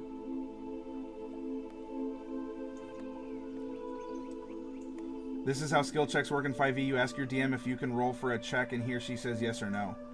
And somewhat the other way around, too. You know, the DM can prompt it. But yeah, I mean, you should be probing. You should want to use your skills. You love Strahd, but his stat block definitely needs tweaking. Yeah, Dragon, I agree. Fluffy Sheep, Ryzon, Avanon, why is this a problem? Your player wants to explore background. Sometimes a rock is just a rock. But if you have a bunch of interesting items, this seems fine. In the TUE books, he is 16 wizard, 4 fighter, and I'm DMing a 6-man group. So yeah, enjoy that, lads. D Frisky Man. I tell my players not to tell me if they want to roll something. Tell me what you do. Yes, that is true. If they say, oh, can I roll like if I'm describing, you know, you see a light kind of bobbing down up ahead of you, somewhat unnaturally. And they're like, oh, can I roll Arcana? What do you want to determine? Or I'll even say, you can roll Arcana, you can roll History, you can roll Nature. What you roll is going to flavor your answer. How do you want to approach this situation? You can roll skills all day long, but I want to know, what is your brain trying to figure out? What are you trying to noodle over, right? If you pay me the tax or the toll of role-playing and getting into your character and speaking through your character's mouth, I will let you pass through and I will allow you the chance to gather this knowledge. And I will even custom flavor your knowledge depending on the type of role that you want. Very, very good point, D Frisky Man. Very good point. Party Gnome skill checks. I prefer just saying what you want to do and waiting for the DM to ask you to roll. Dorgrim, to speed up play, I use passive checks for more than wisdom perception. If this player is slowing down play, suggest the DM start using passive checks. Very good advice, Dorgrim. You know, it's mentioned in feats, and I think it's mentioned in the DM too, how you have passive investigation and some other passive skills. That is a very good, solid piece of advice. Thank you. Apsco, yeah, if you wanna post that and share your experiences, go ahead. I'd put it, Apsco, if you are on the Discord, put it under Tales from the Tabletop, please. Corrido says, we woke up to a goat man in one encounter, and I used check motive on him to find that he seemed angry about our presence, and then our Minotaur attacked. Oh, yeah, I'm sorry, because you were playing Pathfinder. I'm like, check motive. Oh, yeah, okay. Is there any good websites out there that you can find people to play D&D out of curiosity? There's a lot of forums. If you don't want to look at a local game store, comic store, or library, you can try going to Roll20. They have forums in places where you can go. I'm sure that there's a lot of others. They're not popping to the top of my head right now, though. I'm sorry. Apsco, you do the same. I also give mechanical benefits to players who... Yes. While they do not know the arbitrary number of the difficulty class, if they show that they're engaged with the story and that they're paying attention and they're trying to find stuff relevant to the story, my DCs magically tick down a couple notches. Shh. Don't tell anyone, okay? Shh. This is our secret. You feel like you're guilty of that with ability checks? No, that's fine, Dark. Well, look, for you all who are new D&D players playing in the Curse of Strahd game at the store, I'm fine by just saying, well, can I roll nature? Because it's to get you used to it. I'd rather you get into the habit of questioning the environment around you, even if it's just through can I roll nature. And then we'll slowly ease into it as you're getting a lot more experience, Dark Wolf. Fluffy Sheep. Some players think mechanics first and story second. That's just a style of play. I don't really think it's worse. It's... there's no such thing as a perfect blend. That is for sure, Fluffy Sheep. And you should have that meta conversation as a DM to your PCs. Do you want to kick in doors, in dungeons, and kill goblins? Or do you want a very plot-heavy, intrigue, politicking, that kind of a thing? Or I will try and blend the two, but I cannot guarantee, maximum results of either. But I will give you battles, and I'll give you traps, and I'll give you hazards, and I'll give you environmental things, and I'll give you moral conundrums, and I'll do all this, and, it averages out. That meta conversation, Fluffy Sheep, is very important. Because communication is important in a game about communication.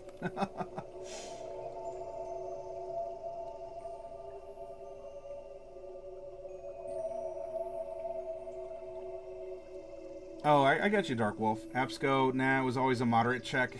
Yeah, that's right. It was always a moderate check. Come on now. What do you think? I was going to make stuff hard for you?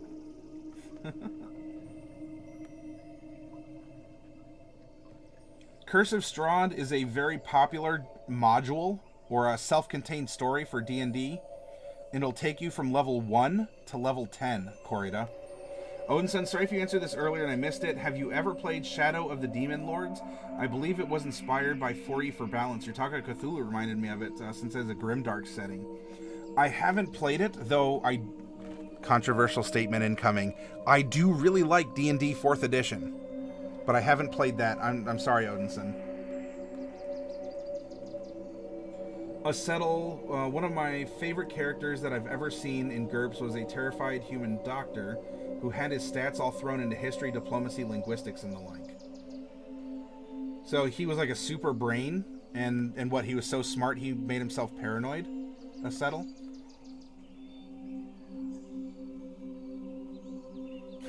Absco, that's a very brief and accurate summary of Curse of Strahd. And Dark Wolf 2, it is a spooky mod for D&D.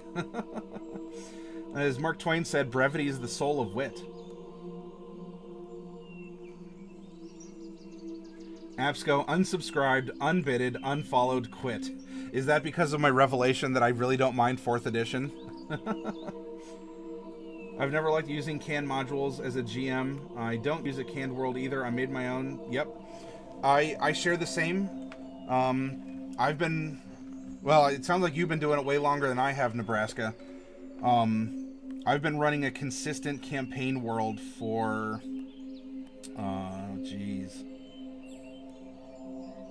12, 13 years now? Yup. I like the simplicity of 4E. What's controversial is the FR lore destruction it tried to do. Yeah, I mean, you had a lot of people saying, oh, but it's not giving us enough roleplay stuff. And meanwhile, I don't need roleplay stuff. I want a mechanical chassis that scales and has these awesome tools, and I can, like, super easily make characters and monsters and everything as a DM. Oh, I loved it. I don't need the fluff. I mean, this is me personally. Personal opinion. I don't need the fluff. I want the mechanics. Odinson, thank you very much for the subscription. Thank you. That means a lot. This is your 40th year of playing D&D. Oh, so you are a Longbeard. You're one of the coveted ones, Dave. Oh, very cool.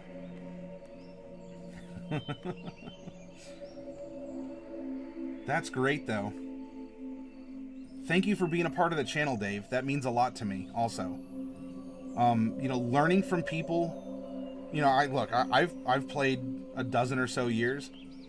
I've played since 3rd edition came out, but I've only been running since about 06 or so. Learning from others who've been doing it more and through other editions and all of this, that helps me. And, in return, if I can provide any sort of inspiration or anecdotes or stories back to you, I mean, that's how the yin-yang works, brother.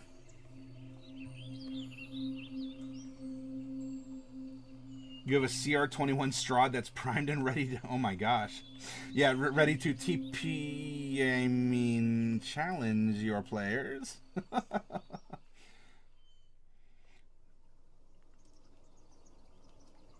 Ah, yes, the good old Session Zero, or some people call it Kid Adventures, or the commoner adventures of the players. Deucalion, thank you very much for the follow. The murderer, is it you? You've only played for 6 months. Give me your energy. So, everyone, we must... For D. Frisky Man, everyone, please, gather your energy and send some kind of energy to D. Frisky Man. It could be a heart. It could be an energetic emote. It could be one of the amp, the amp cans. Please give D. Frisky Man some D&D love, some energy. Give him...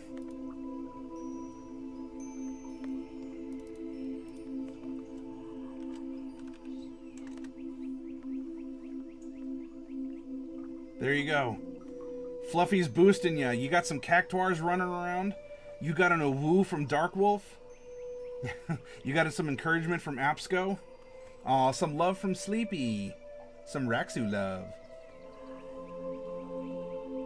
Well, I doubt Wish farming wizards were discussed in Session 0. Hey, whoa, Kruger has some cool ones. Look at those. D. Frisky, take our energy, please. Here.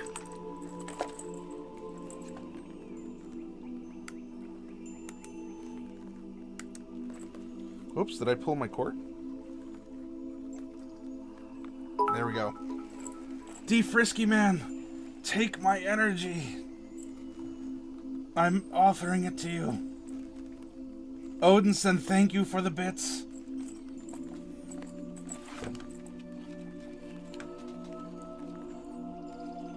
Draw on the energy of the gauntlet.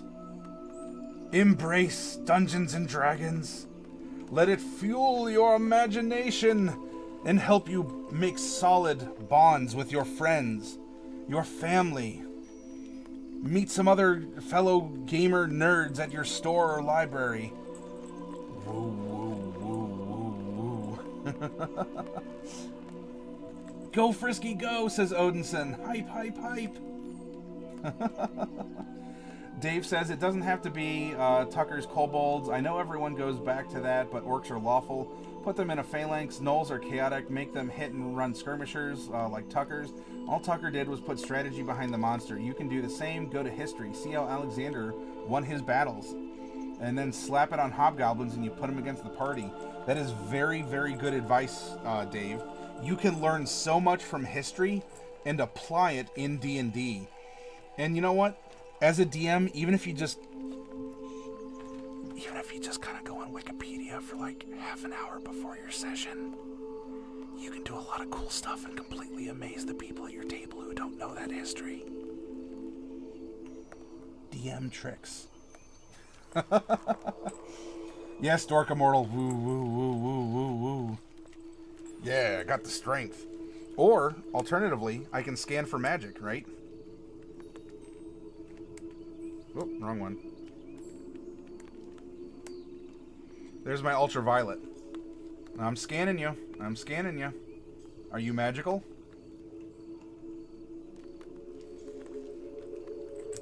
Of course you're magical. You're here. You're awesome people.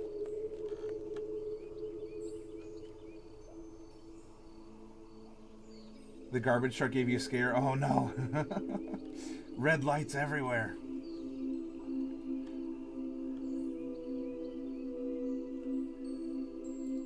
Party gnome, sorry, not sorry. Oh, party gnome's getting sassy. Yes, Galgrun, by the way, that is very, very good advice. To win a combat, you don't have to have a battle of attrition where the last quivering bit of meat on your enemy is stilled and assuming room temperature. Retreat is an option. If you want to play a little 3D&D, climb trees, dive into pools. Don't just... thank you, Odinson. Yeah, made it to the top. Yay! You know, a lot of wizards want to take Fireball because it's big, it's a sexy explosion, and cool guys don't look at explosions. Who wants to take Fog? No! Dude, Fog and environmental effects? I'm not even talking about, like, Cloud Kill. I mean, that gets the job done. But all of these other spells that are just so underrated because you can use them in combat and surprise people. Oh my gosh, there's so much you can do. It's all good. Large part of Game of Thrones is based on British. Yeah, that's true. It was the War of the Roses, Odinson, and instead of the Starks and the Lannisters, it was the Starks and the Lancasters. You are absolutely correct. Odinson wins.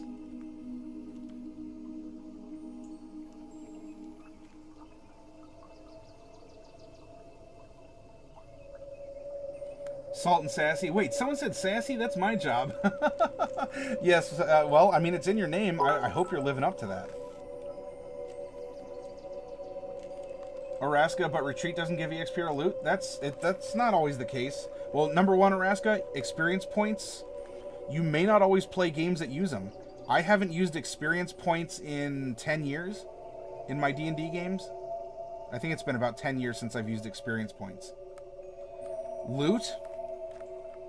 I mean, do you want to loot goblins for, you know, spears and loincloths? Do you want the reputation as being a battlefield scavenger as a player? Ask yourself those questions. Odinson, oh my gosh, dude, thank you.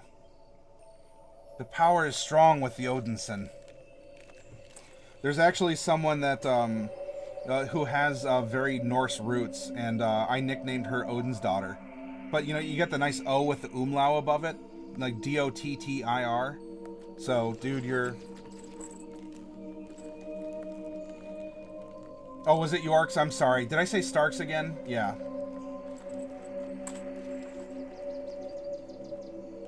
My apologies. Retreating is underused because DMs don't know how to make it possible. Once battle begins, it continues until either both sides want to stop or one side is unable to continue. If you want retreats to work, make sure that the pursuing side can't keep up and the retreating side knows it. Yes. Westeros versus Western Europe game. Slowly fleshing out what I want to do with Sazumo. Did you come up with a name, Corrida? Oh, he goes by Samuel. Ah, alright, that's cool. At the end, the tutors got the crown. Sarah is also, well, she's in Europe currently, and she studies. She studies a lot. Odinson rich like Odin. Infinite intelligence. Sorcerers have inherent power. Yes, sorcerers are like mutants. If we want to talk about like the X-Men and mutants are sorcerers, right? Not everyone can have those powers. You're born with it. Wizards, anyone can learn those spells, really, if you think about it. Anyone can pick up a book of magic and be taught, wave your hands and make the somatic components and woo, it's magic. Anyone can be a wizard. Not everyone can be a sorcerer. And halfway in between, not everyone can be a warlock. But anyone can, but not everyone can. If that makes sense. If not, I can try and explain it further. Your latest character tried to sell wooden sticks as volcano detectors. Pretty sure they are fine with battlefield looting as well. Hey, do this, Glenn Cuttlefish. Make sure you invent a spell called Detect Fire with a range of touch. You picked your internet game several years back when I read Neil Gaiman's... Oh, American Gods! Well then. Oh... I was about to spoil something. I am not going to spoil something. I will say, any of you out there who have not read or listened to the wonderful audio, a multicast audio book on Audible version of American Gods, please read or listen to the book American Gods. I'm glad I caught myself because I was going to, I might have spoiled something, and shame on me. You store your sassy for stream and my players just lurking. What do you play, Salt and Sassy? You're welcome to talk about it. Look, you're a guest here. This is a platform not just for me, but for all of us to talk and explore. To be a warlock, you have to be open and willing to sell your soul. That Galgrun, but also a patron must be willing to want you as well. I mean, anyone could just sell their soul for secrets, but not everyone is the specimen that the Great Old One, the Fiend, or the Archfey want. Sorcerers are superheroes in the fantasy world. Warlocks channel other people's power. Sorcerers create their own. Yep. You're a conduit. Kruger, okay, you're going to crash for that. You've been up 20... Oh my gosh, wow, what a marathon session. Kruger, you've been so busy chasing people through their other dreams, you forgot to chase your own. Have an awesome night, Kruger. Thank you for being a part here. And yes, I will help you out as much as I can to try and conceptualize an alien game, okay? Yeah, anyone can, but not everyone should. The proper emphasis on the correct syllable. You wish they made Draconic Warlock where the patron is a suit. Well, you might get Splat coming out either in Mordenkainen's or something in the future. Inventing spells sounds like too much work. I'll stick to your current market of selling genuine deluxe blessed water. Also comes with non-deluxe variety, may not actually work on undead. Right? I have a gallon of dehydrated water. Add 1 gallon of water and get 1 gallon of water. Zeoyoi, you've played Zero D&D, but thought of stuff like having a mage and hold some, like an alchemist flask, gotcha. Up in a tree and bait enemies using sound. Yeah, Zeo, you can certainly do that in Dungeons and Dragons. It doesn't even have to be a wizard. I mean, you could just buy potions like that. It's called Alchemist Fire. There are also rules for explosives. In fact, you're seeing some here in the Dungeon Master's Guide. If your DM allows that. But yeah, thinking 3-dimensionally, thinking, well, why use a sword when I can maybe strike fear into my enemies, right? If I'm using alchemy or other things along those lines, if they don't see you coming and you lay elaborate traps on the battlefield, that is certainly a way that you can play Dungeons and Dragons. Certainly. Good thinking, Zio.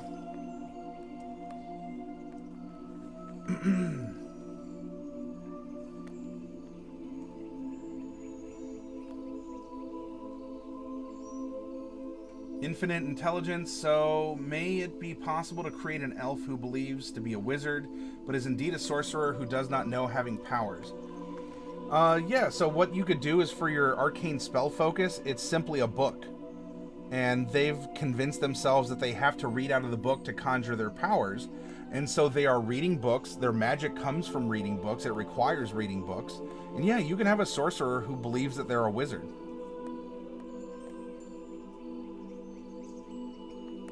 You want to come up and say hi again? Come on. Yay, we have her again. Salt and Sassy, we have an RPG stream lurking while working. Hadn't seen you, so you jumped in. You want to see what it's about? Thank you, Salt. I'm happy that I've earned your initial interest. And for as much as you've stuck around here, thank you. For any of the other streams you could be watching or doing work, hey, don't get in trouble now on my behalf. I appreciate you. I appreciate you sharing that sentiment with me. That means that I'm probably doing something right. And I will continue to do so. You know, anything you all do here, whether it's bits, follows, ask or answer questions, subscriptions, even just compliments like that. Every single one of those, I hope to honestly earn from you all, okay? I'm not here to waste your time. I'm not here to, to make a fool of the thing that we find so much passion in, or can if we haven't, if all of us haven't played D&D yet. And I'm also not here to just to sell a product and say, look, I don't really care about this. I'm going to give you all the flashy talking points because what do you know? You're a bunch of dummies or something. I'm not doing that. I do this. I play it. I love it, and I can understand it. And I want to help you understand it, or even if you do, think of it in a different way. Have you had writer's block as a DM, or even as an author? We'll bust through that writer's block together, because this isn't just me here. Well, it's all, we have Miss Sophie also. It's not just me here. You have a lot of different people from all around the world who have different experiences. And oh, she's giving you the eye of Sauron. Don't look. Oh, Miss Sophie, that's so lewd. That's so lewd, Miss Sophie. Be a proper lady.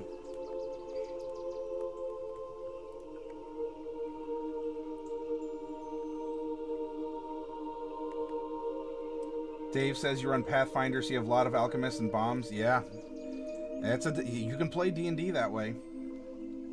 A charlatan sorcerer who only pretends... Oh, yeah, the charlatan background. Oh, you could do a lot of fun stuff with that. Good recommendation, Fluffy Sheep. Absco, this is honestly a fantastic channel. I look forward to seeing your group play sometime. Stay tuned. A game will be broadcast at some point in time. We're almost finished with the homebrew region that we've been making together in this channel for the past 2 months or so. It's not my area. Everyone in here has contributed. In fact, the name of the region was suggested by a newcomer who I don't think has been in the channel since, and I kept the name. You know, whether or not that person comes back, maybe they will, maybe they won't. It made sense. They left their fingerprint on the world. I'm happy with that. We've done a lot of stuff here together, and I want to continue enjoying it with you and all of the others who are here.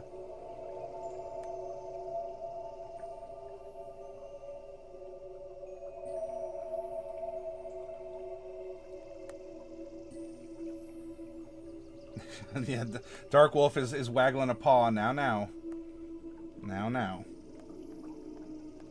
Dork Immortal Fireballs aren't always the best way to go. You can really get the better of DMs at their own game. Case in point, someone in our group charmed a carrion crawler up to the point they found the Dragon's Cave. Oh. Infinite, you're currently having a writer's block in the book I'm writing. It's a short 17-page story, but only your third done. Well, you're not going to be the only person who does NaNoWriMo, Infinite. And if you want help busting through, then yeah, as Dark Wolf said, let's help you. Let's throw some ideas out there. Let's bust through that. Hi. Oh, wow, what a purr. Do you have any full campaigns on your YouTube? Yes and no. I don't have... Odinson, I do not have campaigns that I have played through and recorded as a group of players and a DM. I do have videos of me giving full campaign notes and an outline to you if you want to run a game. And it usually includes a map and a dungeon and things like that. So if you watch on the channel, Odinson, you will see an outline for full campaigns in the YouTube videos. And you are free to borrow ideas. Ma'am? No. She's giving you the pink eye now. You are free to enjoy it, borrow ideas, run them straight up, do what you'd like. Odinson.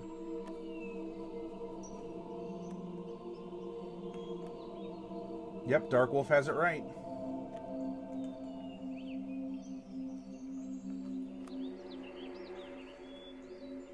Absco, be like Patrick Rothfuss, write a series on your D&D character. I'm not familiar with that author or series. Odinson, you'll check it out just like that cat butt. Oh, Sophie. Miss Sophie, you have an admirer.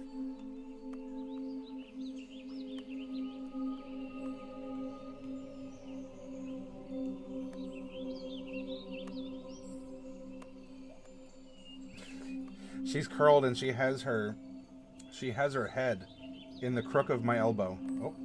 No, don't tell him. It's too embarrassing. Oh my goodness. All right. So, I'm going to take like a 10-minute break. I got to drink some water and I'm going to take the armor off and take my hat off cuz it's getting kind of warm. I will still stream. I will answer questions and we can still hang out, okay? But I got to take 10 minutes. I don't have a hydration bot in here, but I do need to get something to drink. I'll be back and we'll go forward from there, okay, everyone? See you soon.